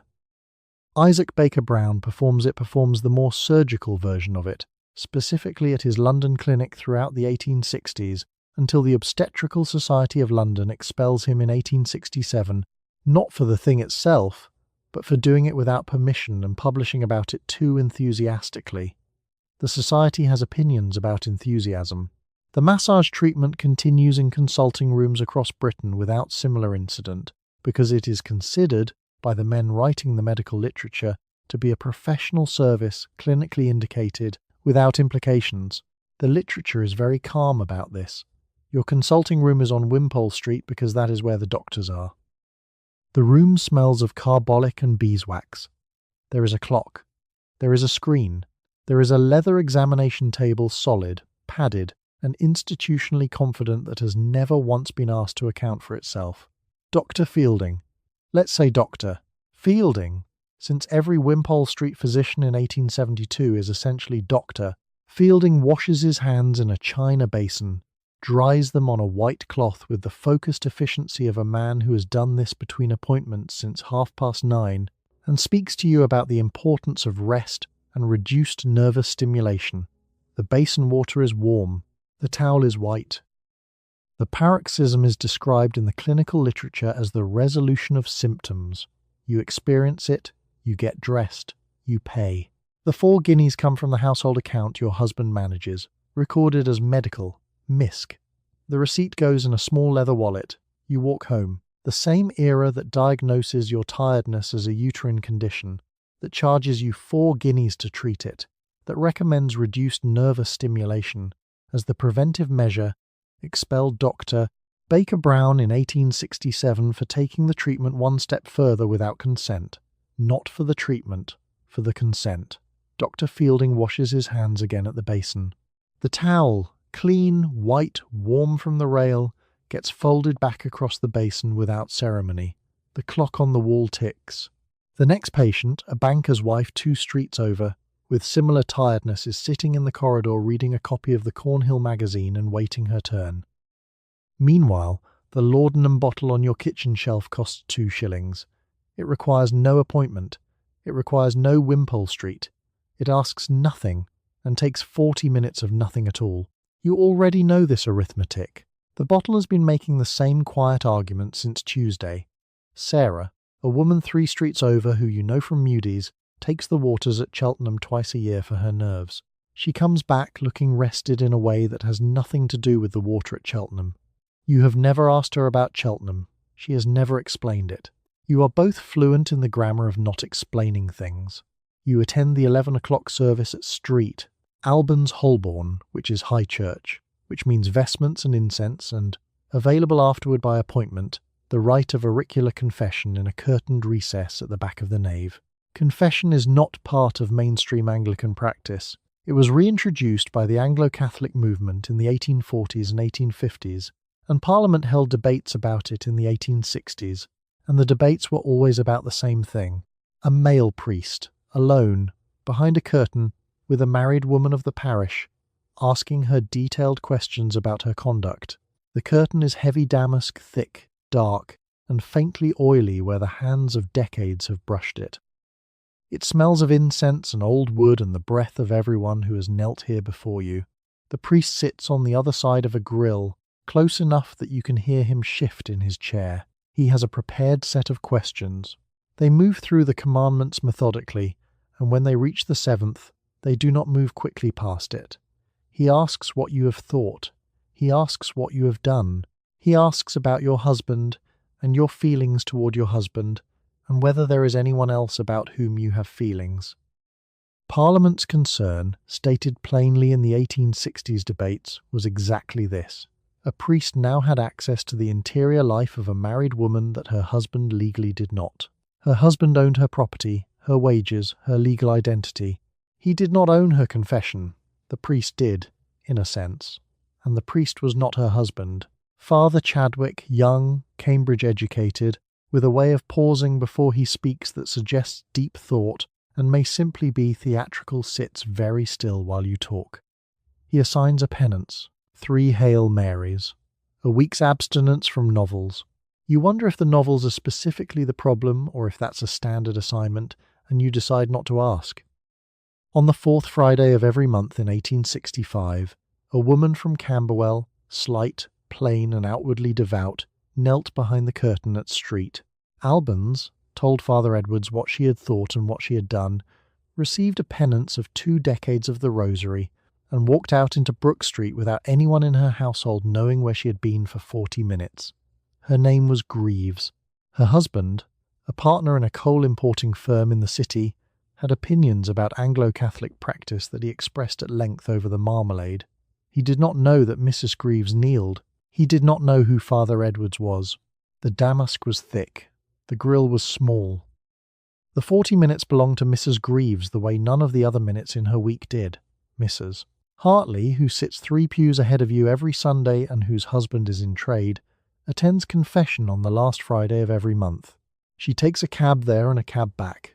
Her maid does not accompany her. You have never asked her anything about it, and she has never told you anything about it, and this is its own kind of grammar, the same grammar you share with her about laudanum prices and the hours of the lending library. A grammar of not needing to explain. The Anglo-Catholic movement gave Father Chadwick the theological frame, what it gave Mrs. Hartley was the curtain, the grill, and a man across from her who was forbidden by his collar from repeating a single word of what she said. The confessional, in this configuration, is the signal chat of 1865.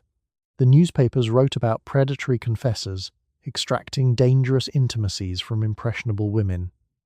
Mrs. Hartley, walking back to her waiting cab on Brook Street with her gloves already on, had walked in knowing exactly what she wanted to say, and to whom, and why a priest behind a grill was the safest possible audience. You leave through the side door. The November light is flat, cold, and unenthusiastic. The street smells of coal, smoke, and wet stone. You have a call to make at 12:30 on the other side of Holborn, and after that you are free until 3, and nobody will ask where you went in between. You learn the divorce law from your aunt, who learned it from her solicitor, who learned it the year the Matrimonial Causes Act passed. Before 1857, a divorce in England required a private Act of Parliament, which cost roughly £500 and was granted, on average, 4 times a year. After 1857, divorce moved to a civil court in Westminster, and ordinary people, by which the Act meant ordinary people with money, could afford it. The Act set out the grounds with admirable clarity. For a husband, adultery on the part of the wife was sufficient. For a wife, adultery on the part of the husband was a beginning. A beginning looks like this: adultery plus cruelty, adultery plus desertion, adultery plus incest, bigamy, rape or sodomy.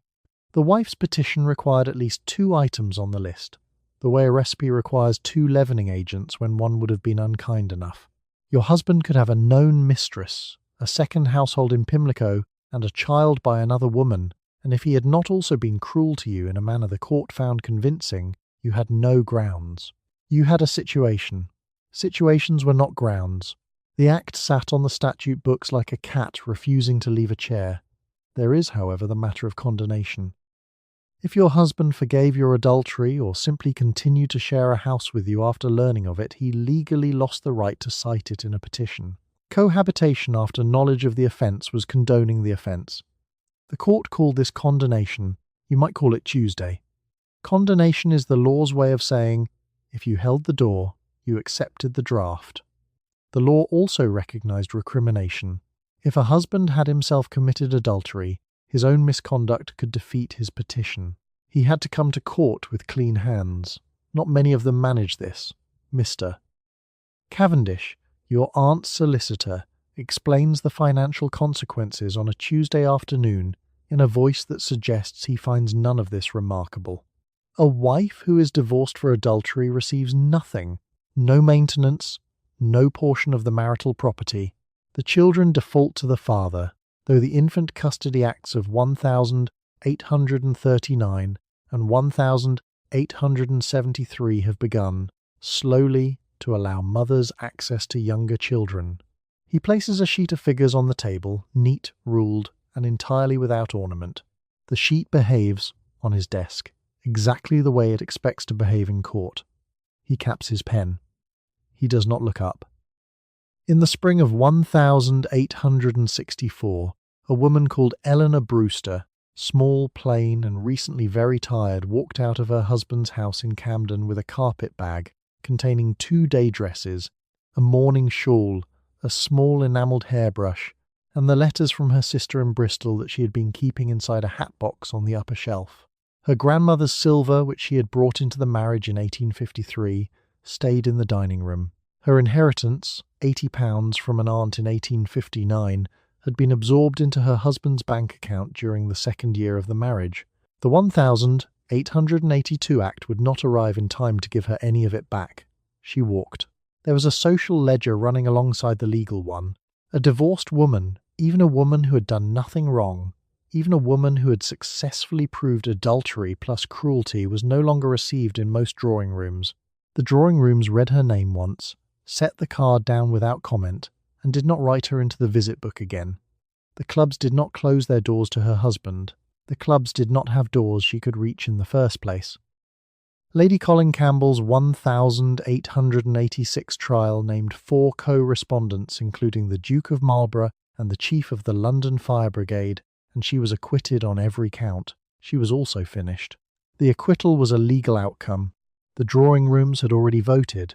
Your aunt sets her tea down. She picks up her solicitor's letter from the side table beside her chair, folds it back into its envelope, and tucks it under the corner of the writing desk blotter.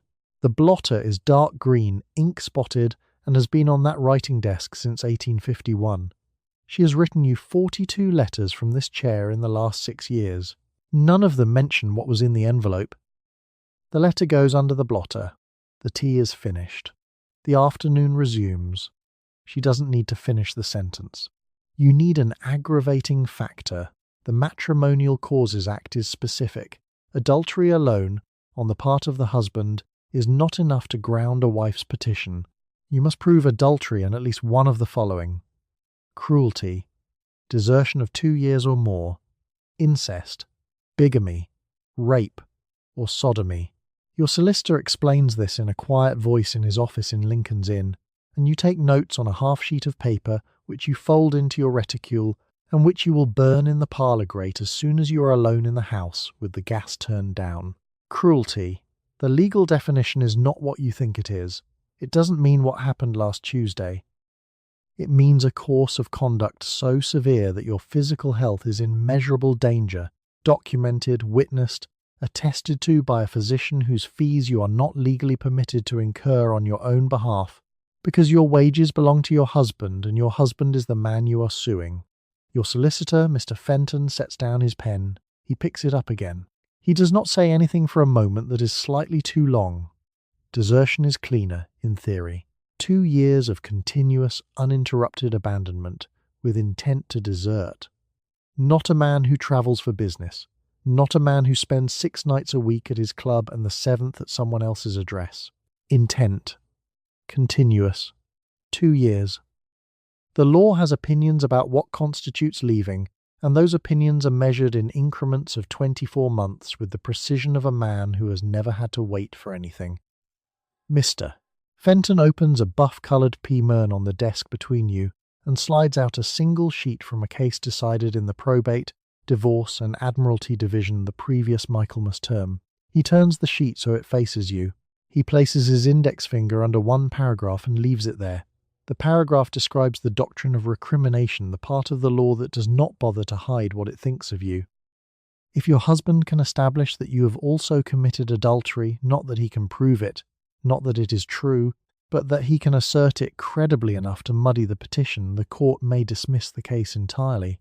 2 people sinning, the reasoning goes, cancel each other out. Mr. Fenton's finger does not move from the paragraph. He does not look up. The court keeps the marriage. The marriage keeps you.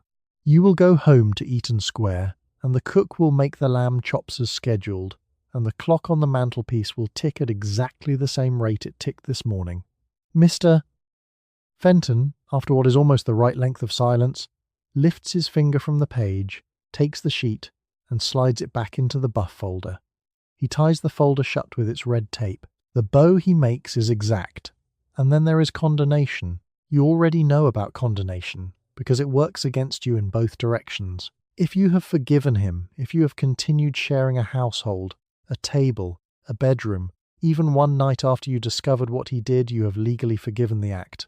The forgiveness doesn't require your consent. It requires only your continued presence in the same address. You live in the same address. You have always lived in the same address. The address is in his name. The address has always been in his name.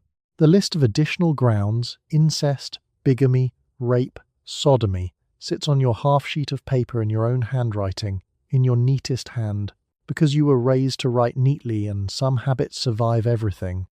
Incest is rare. Bigamy requires him to have married someone else, which would at least have the advantage of being useful. Rape, within marriage, is not a legal category. The law has decided this clearly. You cannot be violated by someone who owns you, because ownership is not a concept that admits of violation. The law is very tidy on this point. Sodomy is on the list. You write it down. The word sits there in your neat handwriting, below incest, below bigamy, in the quiet, panelled, oak-shelved office in Lincoln's Inn, while Mr. Fenton, slow, exact, and reluctant to look up, examines a point somewhere above your left shoulder. You fold the paper, you put it in your reticule. You will burn it this evening, with the gas at its lowest blue minimum, and you will watch it go. Outside on Chancery Lane, the afternoon is cold and wet, and a carriage goes by on the cobblestones with a sound like argument.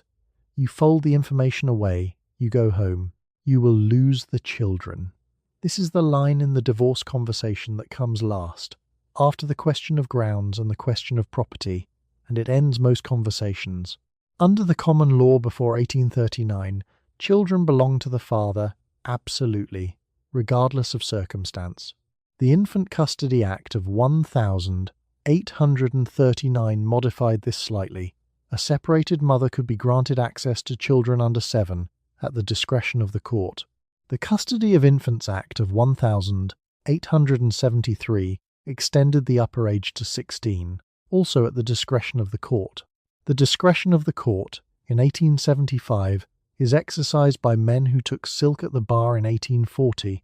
Accesses in practice means a scheduled visit. The arrangement arrives on a sheet of clerk's paper from chambers with the hour written in ink. You present yourself at a house that is no longer your house, at a time the court has approved, and you sit in a room with your children while someone else's household runs around you.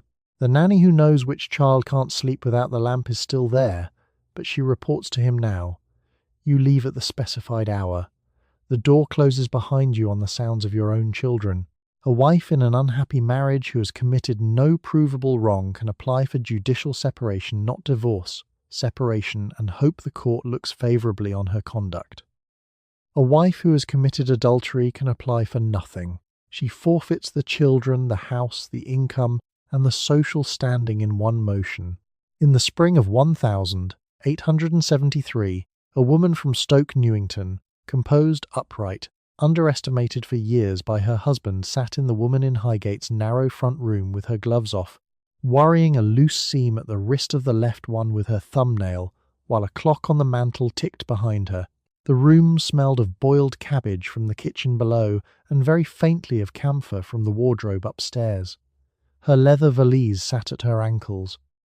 Inside the valise, £3 in coin in a folded handkerchief, a copy of her marriage certificate, and a small daguerreotype of her 2 daughters in a hinged tin frame she had bought for 5p at a stationer's in Camden the previous spring. Her name in the court records was Fenwick. Her 2 daughters were 8 and 5. She saw them next, supervised, in October, Mrs. Eleanor Farrow, to give her the name that appears in an 1878 county court record, sat through 3 days of proceedings on a narrow oak bench in a courtroom near Chancery Lane, her lips moving silently as she read along with the docket in her lap, the pages held flat by a small ivory paper knife she had brought from home because the courtroom did not provide one. The radiator under the window had been cold since Tuesday. The light through the high glass fell on her hands and not on her face. While her husband's solicitor read her letters aloud, she pressed the flat of the paper knife against the edge of one page and held it there until the paragraph was finished. She had 2 sons, aged 4 and 9. The judge awarded the husband full custody. The record notes she wept. The record does not note what the 9-year-old thought of any of it. He was property with opinions no one had asked for. A wife could choose not to divorce. She could stay. You stay in the house, you manage the household, you attend church on Sunday with the children arranged beside you in order of height, like a very well-dressed argument for continuity. He stays too. Both of you perform a marriage at the breakfast table every morning for the benefit of the children, who are watching everything and absorbing more than either of you intend. The children in a household like this develop a very precise understanding of which topics are not discussed. Eleanor, at 11, asks a question at the breakfast table and watches you set the teacup down a second slower than you usually do. She does not ask again. She reads your face the way you read, whether the slight change around the eyes, the careful pause before you reach for the milk. She is a small, accurate instrument, and you are aware of her at every meal, and yet a handful of women did fight. Caroline Norton, whose custody battle in the 1830s directly produced the 1839 Act, was a writer, a wit, and a woman whose husband removed her children specifically because he could. She wrote pamphlets. She lobbied Parliament. The Act that bears the shape of her argument gave access rights to mothers of children under 7. The age at which a child stops needing its mother, according to English law in 1839, is 7. The bar had been set generously. By the 1870s, a mother who could demonstrate moral fitness, no adultery, no public scandal, had a reasonable argument for custody up to 16 under the 1873 Act. Reasonable, in this context, means it might work, it also might not. The judge has discretion. You have paid your solicitor £40 to discover that reasonable is not the same as certain, and the difference is sitting in the nursery upstairs calling someone else Mama. You are invited to a country house party in Norfolk for the second week of October. 3 days, 11 guests, the train down from Liverpool Street at 4 o'clock on Friday. The party is hosted by your cousin's wife, whom you have known since girlhood, and who knows everyone in the room socially and most of them personally. The bedrooms have been assigned. The bedroom assignments are not random. Your cousin's wife handed the placement letter to the housekeeper on Wednesday morning with specific instructions about which bedroom doors faced which other bedroom doors, and which corridors had carpet runners and which did not. The carpet question matters more than it sounds. A corridor with a runner absorbs footsteps. A corridor with bare boards announces them. Your cousin's wife knows which floors creak before the third step, because she has walked them in stockinged feet at 2 in the morning for reasons she has never discussed with anyone, least of all the housekeeper, who already knows. The guest list. 11. A carefully chosen number large enough that no individual movement requires accounting for. Small enough that everyone knows which rooms are occupied by whom. Colonel Ashby and his wife have the east wing. Mr. Fenwick, unmarried, plays the piano adequately, has the blue room at the end of the north corridor. You have been placed in the green bedroom, adjacent to the dressing room, which shares a connecting door with the library sitting room, which is itself accessible from the main landing without passing any other bedroom door at all. Your cousin's wife designed this as thoughtfully as a chess opening, kissed you on both cheeks when you arrived, and said the rooms were arranged for quiet. Dinner on Friday is pheasant, served at 8, eaten until 9:30. The conversation fills the time between arrival and the point when the candles get low and everyone can reasonably go upstairs. A Mrs. Hartley, whom you have met twice before and like enormously, catches your eye across the table and communicates something in the medium of bread roll placement that you understand perfectly. The Victorians did not invent subtlety. They industrialized it. Saturday is organized around the shooting. The men leave after breakfast and the women have the house from 10 until 4 unsupervised, in a large house with a piano, several fires, and a lock on nearly every door. The Tranbycroft scandal of 1890 involved the Prince of Wales at a house party in Yorkshire where the men played baccarat until 2. This party is more organised than that one, which is saying something. Mrs. Pryor, a parlour maid who has worked in this house 6 years, carries a tea tray up the east staircase at 11 Saturday morning with the focused neutrality of a woman who has developed a principled policy of not noticing things. She sets it outside the library sitting room door, does not knock, goes back downstairs. The tray stays. The physical logistics of a country house encounter are more complicated than they appear. You are wearing, at a minimum, a corset, 2 petticoats, a bustle frame, a dress with a fitted bodice, and a row of small buttons at the back that require another person to close. Getting back into this arrangement inside 15 minutes is a project. When the men return at 4 for tea, Mrs. Hartley appears at the drawing-room door already composed, though her hair has been repinned with slightly more authority than it had at breakfast. Someone rings for more cake. On Sunday morning there is church, compulsory in the sense that not attending would require an explanation, and the house party has been constructed to avoid explanations. You sing the responses. You do not look at Mr. Fenwick 3 pews ahead during the second hymn. You do so successfully. The train back to Liverpool Street leaves at 5. Your cousin's wife sees everyone off, kisses cheeks in the right order, and waves until the last carriage is out of the drive.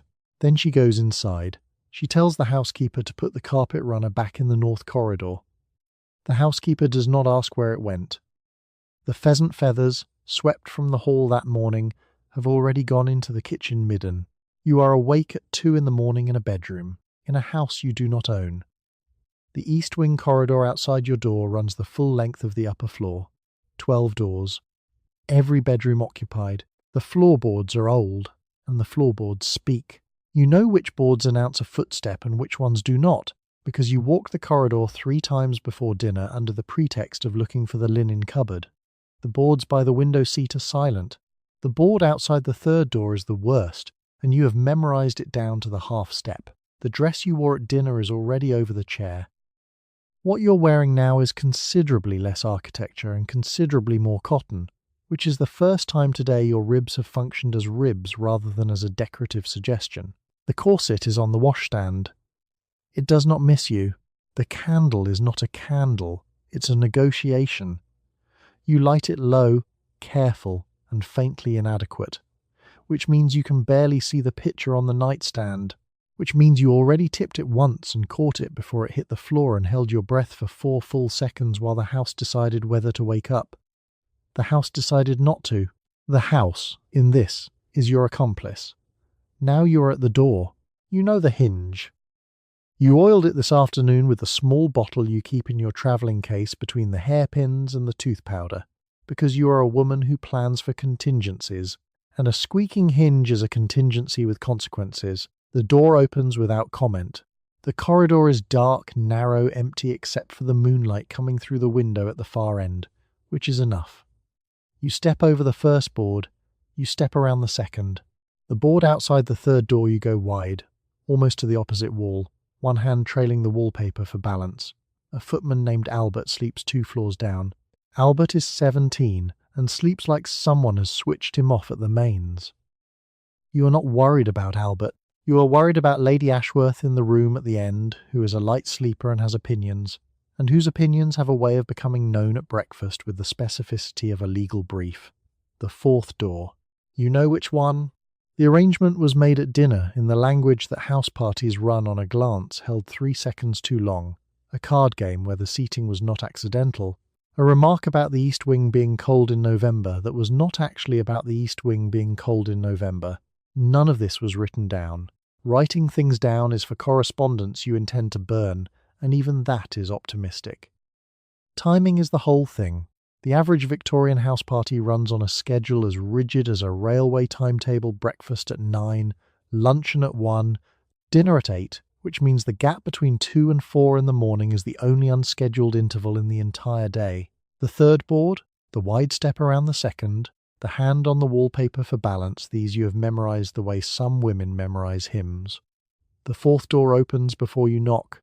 He knew you were coming because you both knew you were coming, which is the most efficient system, and also the only one available given that a note would be evidence and a whispered arrangement in the garden this afternoon technically happened in front of the undergardener, who was raking leaves and pretending very hard not to exist. The undergardener's name is Thomas. Thomas raked those leaves very thoroughly. You are inside the room. The door closes.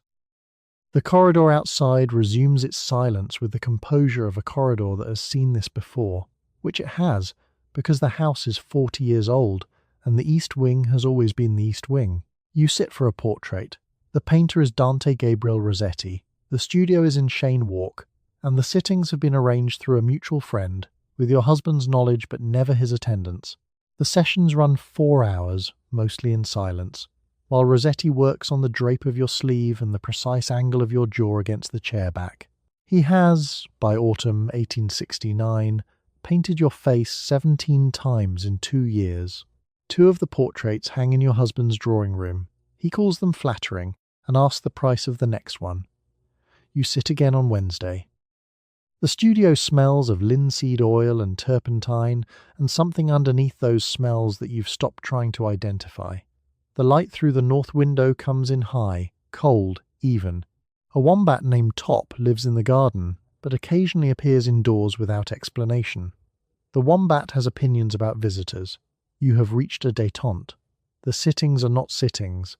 They are a standing arrangement, conducted with enough social scaffolding that no one has to say what they are out loud.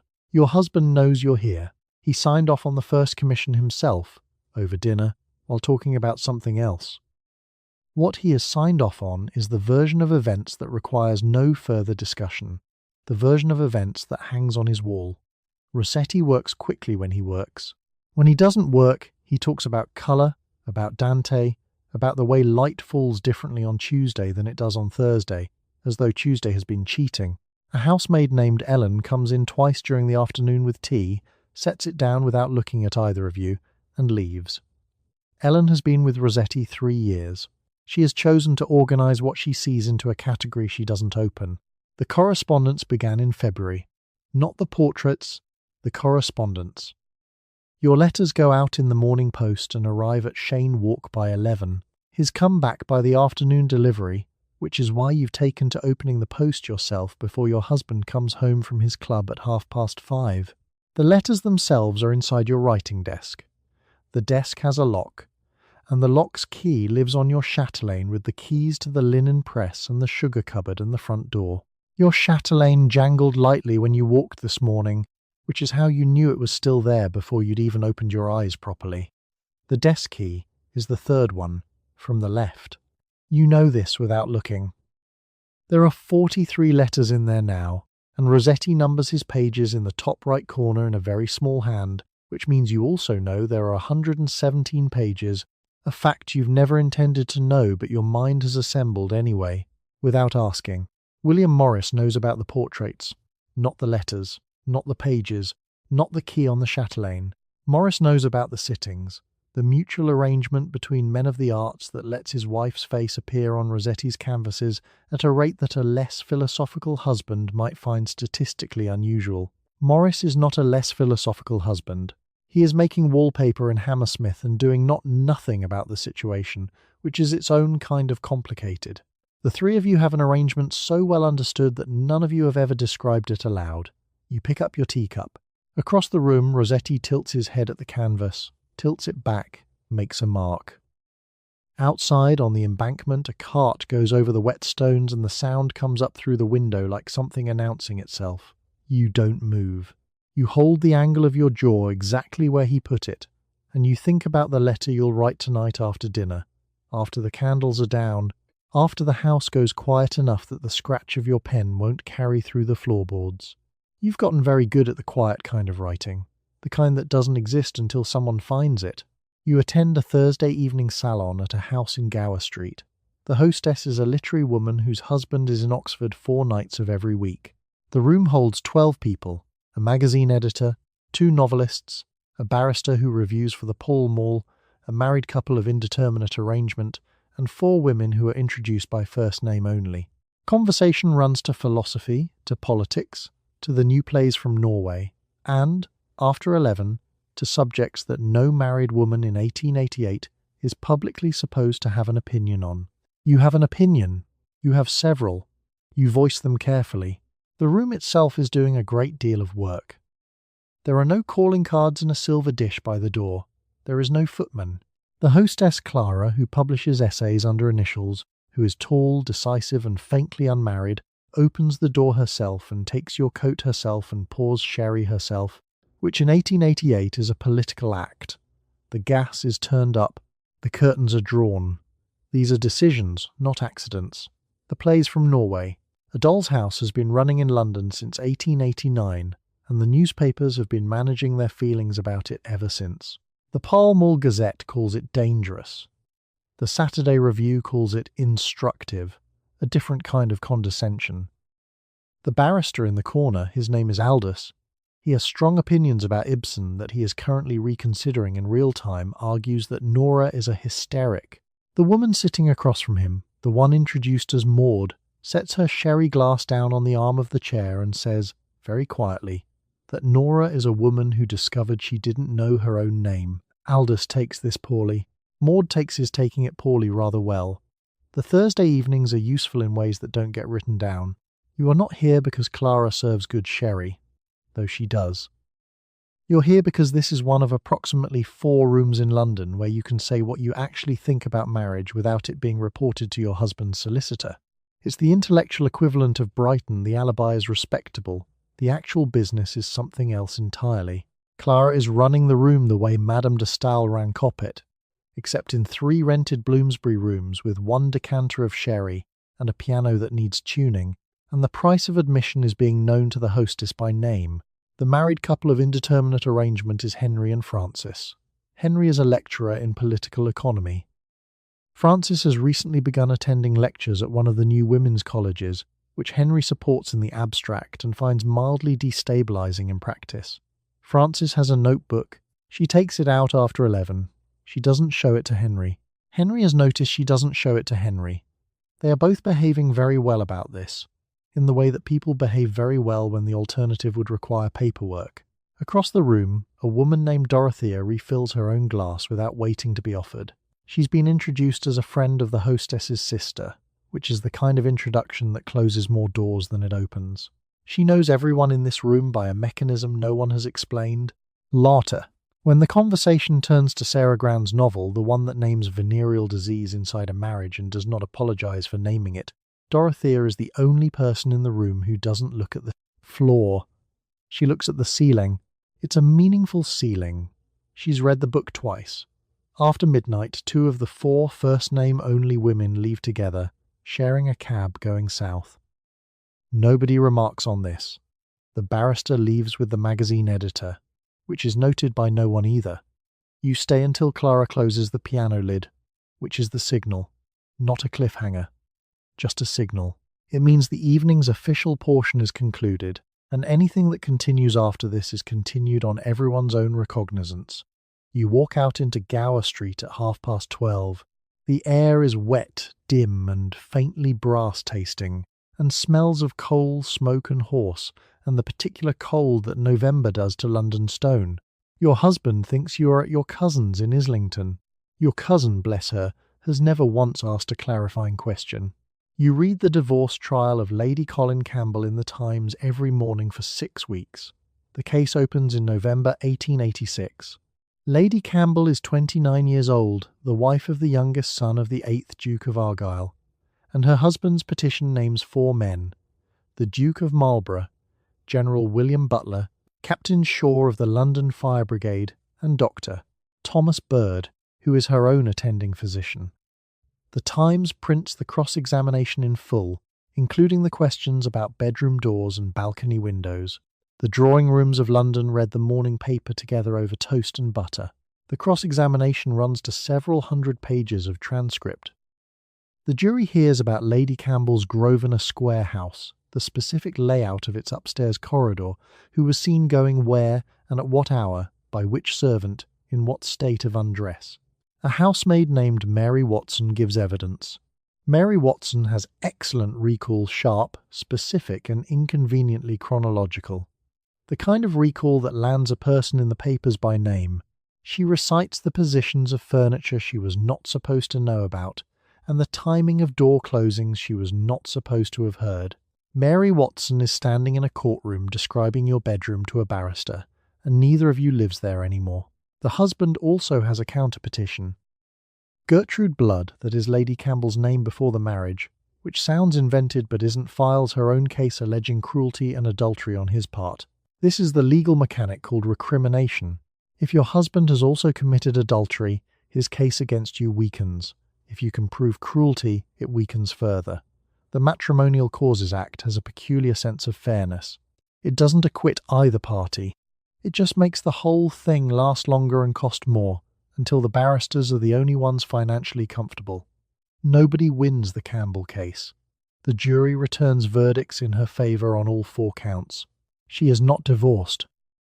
She is also not restored to anything resembling a social life. The Duke of Marlborough, General Butler, Captain Shaw, and Dr. Bird all return to their respective clubs and duties with the light bruising of men who've been named in a public proceeding and emerged legally unscathed. Lady Campbell's name, by contrast, will appear in parenthetical explanations for the rest of her life. She goes on to write art criticism and a column. She is good at it. This does not balance the ledger. 4 men named in open court. 4 men acquitted alongside her. 1 woman, whose name, for the next decade, is a punchline in certain drawing rooms and a careful omission in others. Captain Shaw, the London Fire Brigade's chief, is back inspecting engine houses by spring. Dr. Bird continues practicing medicine on women who require an attending physician, Mrs. Hartley in Belgravia drops the Campbell name from her Thursday luncheon list on December the 18th and never restores it. You fold the Times. It's Tuesday. You have calls to make at 3. Across the table at last Thursday's calling circle, a woman you have known for 15 years has been following the proceedings with the focused attention of someone checking the exits in a theatre. Her name is Alderton. She does not say much. You recognize the look. You have been wearing it yourself for 6 weeks.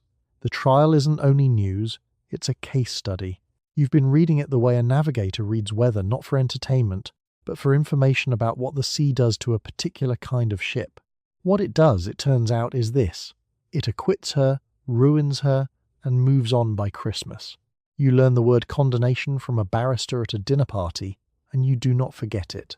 Condonation in matrimonial law means that if your husband forgives an act of adultery on your part, either by saying so or by continuing to live with you under the same roof, he loses the right to use that adultery in any future divorce proceeding. The corresponding doctrine on the husband's side is recrimination. If he has committed adultery himself, your adultery, even if proven beyond doubt, will not get him a divorce. Together, these two doctrines turn most Victorian marriages into a kind of slow mutual chess. The barrister explains it cheerfully, the way barristers explain things at dinner parties, which is to say with some pleasure at your surprise. He is balding, jovial, and slightly drunk. The wife sitting to his left is listening with more attention than her expression suggests. You are also listening with more attention than your expression suggests. The soup arrives. Nobody pursues it further. Condonation in practice. The mechanism is elegant, if you can call it that. Your husband discovers something. He stays in the house. He eats breakfast across the table from you on Tuesday, and Wednesday, and Thursday. By Thursday, the law has concluded that he forgave you. He may not know this. He certainly hasn't read the act, but his continued presence in the marital bedroom is being interpreted quietly and at a distance as an official statement of pardon. The House has issued a legal document on his behalf. Women who know the doctrine live differently from women who don't. At the breakfast table of a Belgravia household, a woman called Geraldine Fitch, quiet, methodical, and impossible to argue with, does not panic when her husband raises his voice in December. Her solicitor knows what he's doing. She waits. She counts the nights. By the time January arrives, the December grievance has been forgiven by cohabitation, and the law agrees. The calendar is doing work that a barrister would charge you 3 guineas to do less efficiently. Condonation in this house is a quiet domestic appliance, running in the background, billed to the husband. Recrimination works the same way, from the other side. Your husband has been less than faithful, which in the 1870s and 1880s is a statistical likelihood dressed up as a scandal. If he tries to bring a petition against you, your solicitor files a counter-petition. The court, confronted with 2 people who have both been imperfect, declines to punish either. The Matrimonial Causes Act, on this point, has the calm, satisfied face of a judge who has solved the problem by refusing to look at it. It is a draw. A draw, in this context, means you stay married, which may or may not be what you wanted, depending on which month it is and what's in the locked drawer of your writing desk.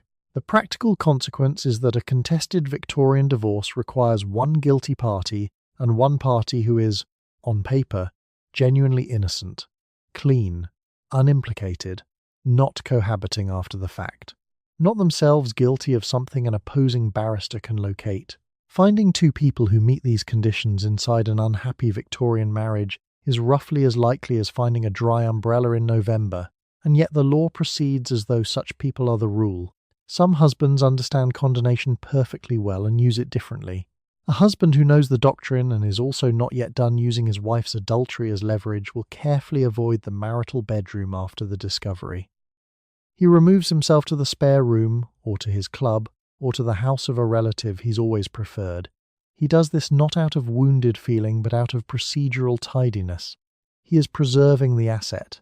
The grievance is being stored in a cool, dry, dust-free place for later use, the way a solicitor stores his most useful documents. The spare room is not grief. The spare room is strategy. A wife who knows what the spare room means moves accordingly. She does not press for reconciliation. She does not appear at his club. She keeps her own counsel, consults her own solicitor if she has access to one, and waits to see whether the spare room is a negotiating position or a filing cabinet. These are not the thoughts that appear in a woman's diary, because the diary is not locked well enough. These are the thoughts that appear in the letter she sends to her sister in Bristol, which the sister burns after reading, as arranged. You live in 3 rooms on the 3rd floor of a house in Whitechapel. Your husband works at the docks. You take in piecework, stitching shirt collars for a man on Commercial Road who pays 6pence a dozen. The lodger sleeps in the back room. The walls between the rooms are lath and plaster. The walls between your house and the next are 9 inches of brick. There are 17 people in the building and 4 privies in the yard. Privacy, as the term is understood in Kensington, does not exist on this street, and the secrecy you manage runs along entirely different lines. The lodger is there because the rent is 14 shillings a week, and your husband's dock wages are irregular, and the collar work covers the gap on good months only. He pays 4 shillings for the back room and eats his meals elsewhere. He is also in the 1861 London census, along with every lodger in 1 in 4 households across the city, and in divorce records he appears with a frequency that suggests the census takers understood exactly what they were counting.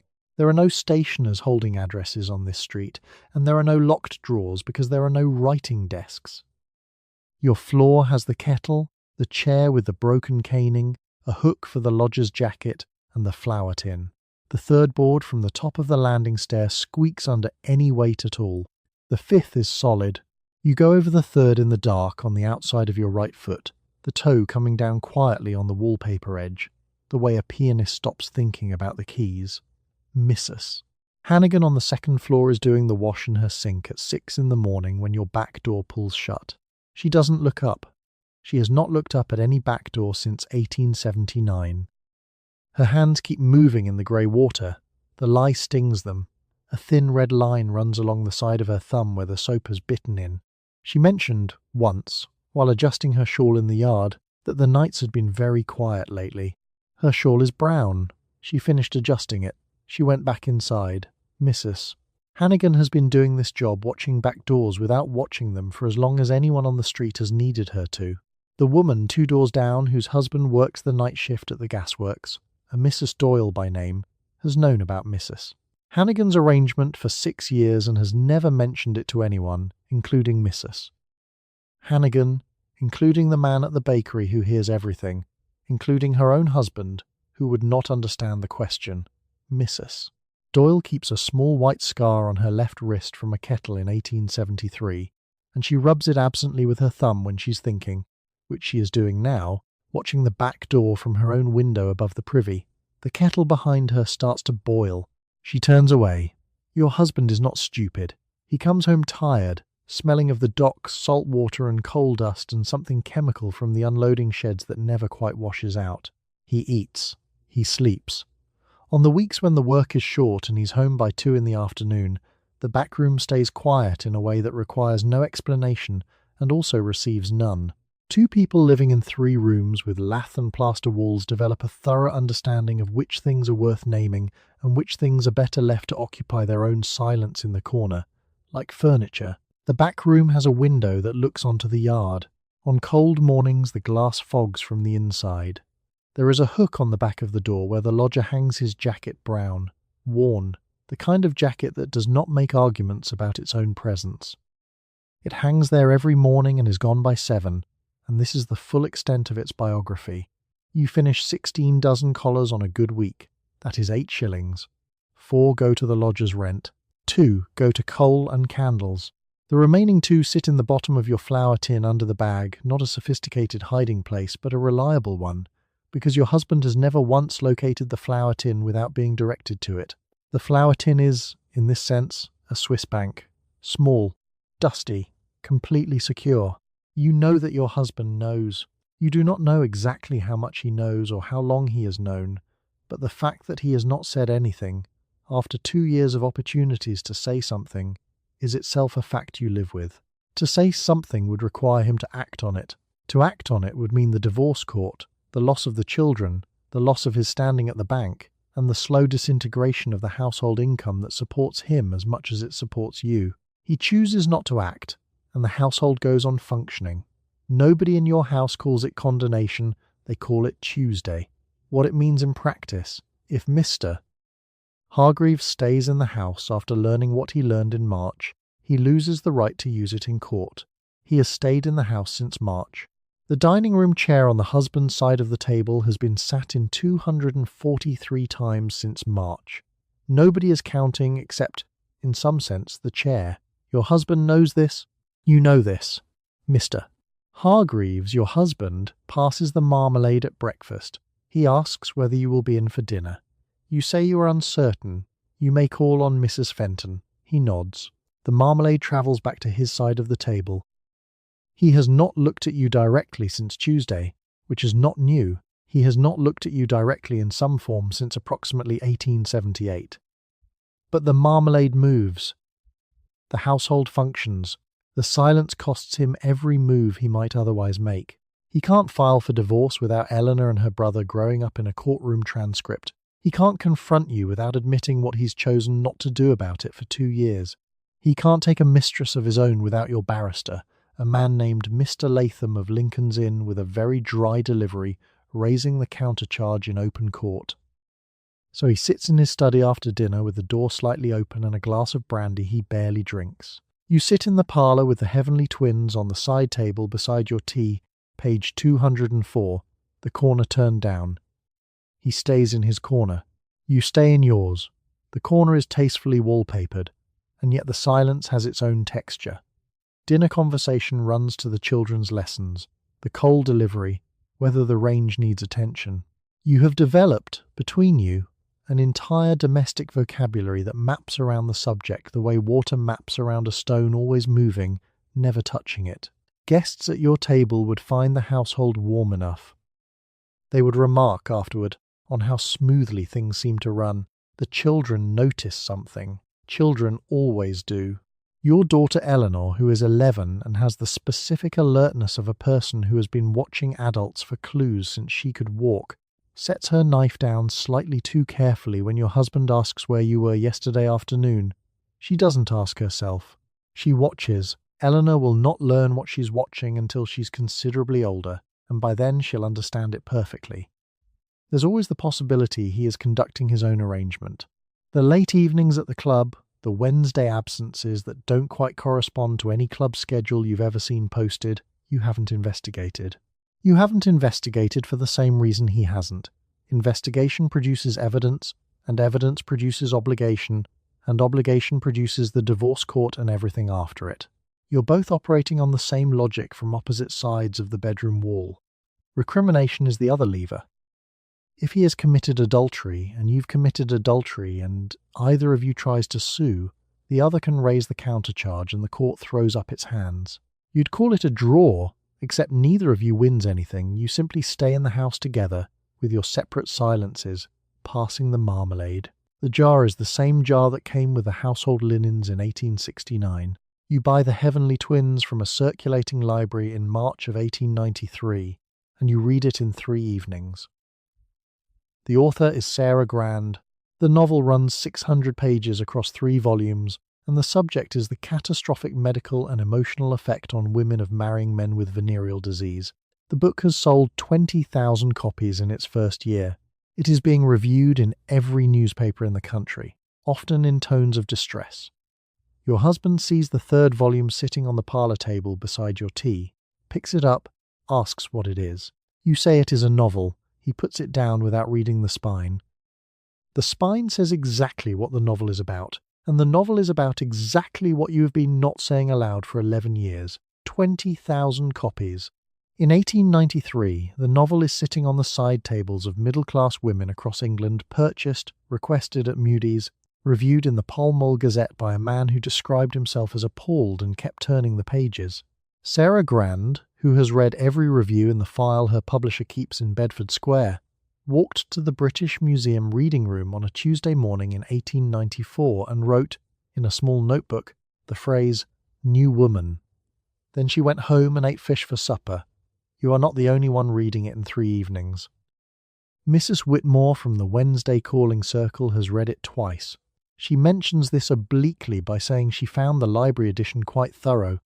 The corner of her mouth does something small, dry, conspiratorial, the expression of a woman who has read a book that finally said the thing out loud. The book arrives at the same moment as Ibsen. A Doll's House has been playing in London since the late 1880s, and the newspapers have been arguing about it for years. The central complaint is that Nora slams the door and leaves. She simply leaves. Critics have called the ending irresponsible, immoral, and most revealingly unrealistic. A woman simply leaving. Imagine. Your copy of the third volume has a page turned down at the corner somewhere in the second act of the heroine's marriage.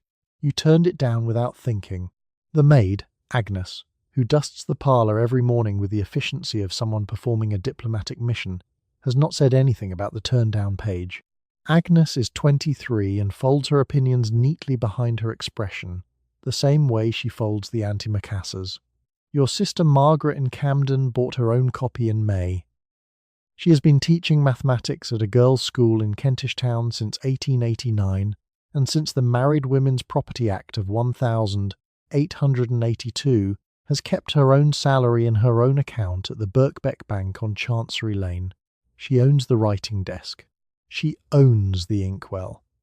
She does not own her marriage, because she does not have a marriage. The 1857 divorce law has not changed adultery alone for a husband, adultery plus a supplementary crime for a wife.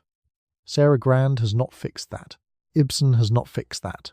Margaret pours her own tea. Mrs. Whitmore puts her teacup down on Wednesday afternoon and says the word marriage in a tone she would not have used in 1888.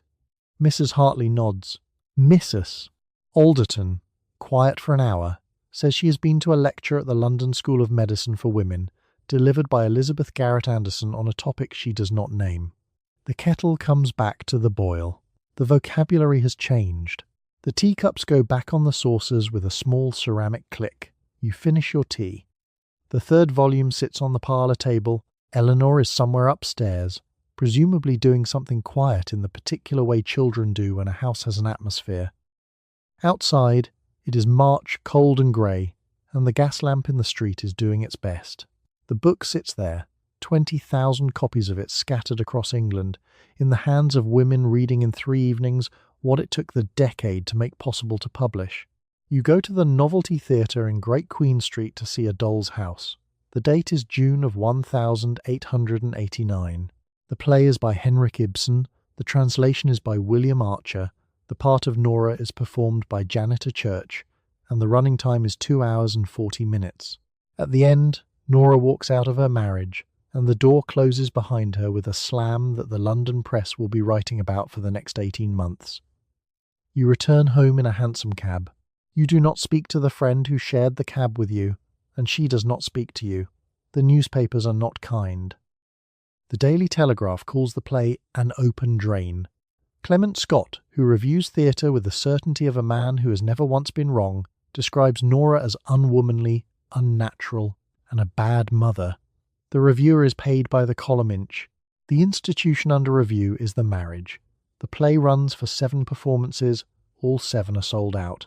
In the third act, Janitor Church stands at the centre of the stage in a plain dark dress. No bustle, no trained skirt, no 25 pounds of silk taffeta arranged to signal respectability. Her voice is flat, hard, and entirely unenthusiastic about Torvald. She speaks to her husband in a voice that is not pleading. The woman sitting 3 rows ahead of you grips her programme so tightly that you can hear it, not rustling, gripping. The programme does not survive the evening intact. Nora's husband, Torvald, explains to her that a wife's most sacred duty is to her husband and children. Nora says she has a more sacred duty to herself. The man in the seat beside you shifts his weight the way a person shifts weight when they would like to leave but cannot work out how to do it without drawing attention. You file it. The door. Everyone in London has an opinion about the door. Clement Scott says the slam is nihilistic. Henry James, who attends a later production, finds the whole thing Norwegian in a way he means as a criticism. A curate in Kensington writes a letter to the Times suggesting the play should not be performed again and signing himself a father of daughters, which tells you everything you need to know about the curate. In drawing rooms from Mayfair to Paddington, the door is being discussed at dinner, at morning calls, across borrowed copies of the printed text, which William Heinemann publishes that same year and which sells steadily to women who tell their husbands they have ordered it for the library. A missus. Helena Fry, 3 seats to your left. Exchanged nods at Mudie's before, but never spoken, leaves at the interval and does not return. You don't know if this means the play has upset her or confirmed something she already knew. Both are possible. Both produce the same exit. Clement Scott writes 900 words for the Daily Telegraph by 11:30 the night of the third performance. What a man writes when he is arguing with something he cannot technically disprove. Henry James writes a letter to a friend the following spring, in which he calls the play ugly. They debate whether Nora is a good woman or a bad woman, whether Janitor Church is brave or reckless. They do not debate what the play is about. They know exactly what the play is about. You arrive home. The house is quiet. The parlour gas has been turned to its blue minimum. Your husband is in the study, which means he heard you return and chose not to come out. Its own kind of door closing, softer and without theatrical credit. You sit in the hall with your coat still on. The hat pin is still in. The key on your chatelaine rests against your hip, slightly cold through the fabric, jangling not at all because you are perfectly still. Nora had a locked box too. She had debts she kept from her husband, a bond she forged, a secret she maintained for years with considerable operational precision. The play treats this as tragedy. You find yourself thinking it sounds, in certain technical respects, quite familiar. Not the forgery, the maintenance. You read 3 pieces of news in the paper inside a fortnight in the autumn of 1895. Girton College at Cambridge has admitted its largest entering class in 26 years. A woman in Holloway has opened a typewriting agency employing 14 clerks, all of them women, several of them unmarried, 2 of them separated. The Married Women's Property Act, which passed in 1882, has, after 13 years on the books, made it possible for your sister, who teaches at a girls' school in Camden, to keep her own salary and bank it in her own name. You set the paper down on the breakfast table. Your sister is 31. She did not marry. This was, for a period of about 4 years in the mid-1880s, discussed at family dinners with the sustained concern of a mild agricultural crisis. Now she has a salary, a bank account, and no one pulling on her stays in the morning except herself. You are not sure what to do with this information, so you pour more tea. A Miss Catherine Webb, who founded the typewriting agency in Holloway in 1892, sits behind a desk on Camden Road at 9:30 on a Tuesday morning, opening a ledger that nobody else has the right to open. Her hands are ink-stained at the second knuckle. She has a small green blotter and a brass paperweight shaped like a dog. The 14 clerks come in by the side door. 3 are unmarried, 2 are separated. 1 wears a wedding ring she has not removed since her husband sailed for Cape Colony in 1891. At noon they eat their bread and cold mutton together in a back room that smells of typewriter oil and new oilcloth. They have opinions about ink. The opinions are strong, specific, brand loyal. Miss Webb invoices her clients by the page. Nobody, including Miss Webb's own father, is calling it charity. The receipts go into her own drawer, in her own hand, under her own name. Across town on Camden Road, the brass plate on the door of Miss Webb's typewriting agency was new in 1892 and is by now slightly tarnished where the polishing rag misses the bottom left corner. 3 streets away in another office, on another door, a different brass plate older, more thoroughly tarnished, reads Solicitor and has not been re-engraved since 1873. Inside, in a deed box on the top shelf, sits an unbound copy of the Matrimonial Causes Act in the same edition Mr. Cavendish read aloud to your aunt the year you turned 11. A wife still has to prove adultery plus something else. The something else list has not shortened. You could recite it in your sleep, which is perhaps where you do recite it: cruelty, desertion, incest, bigamy, rape. Sodomy, like a catechism nobody asked you to memorize, but you memorized anyway.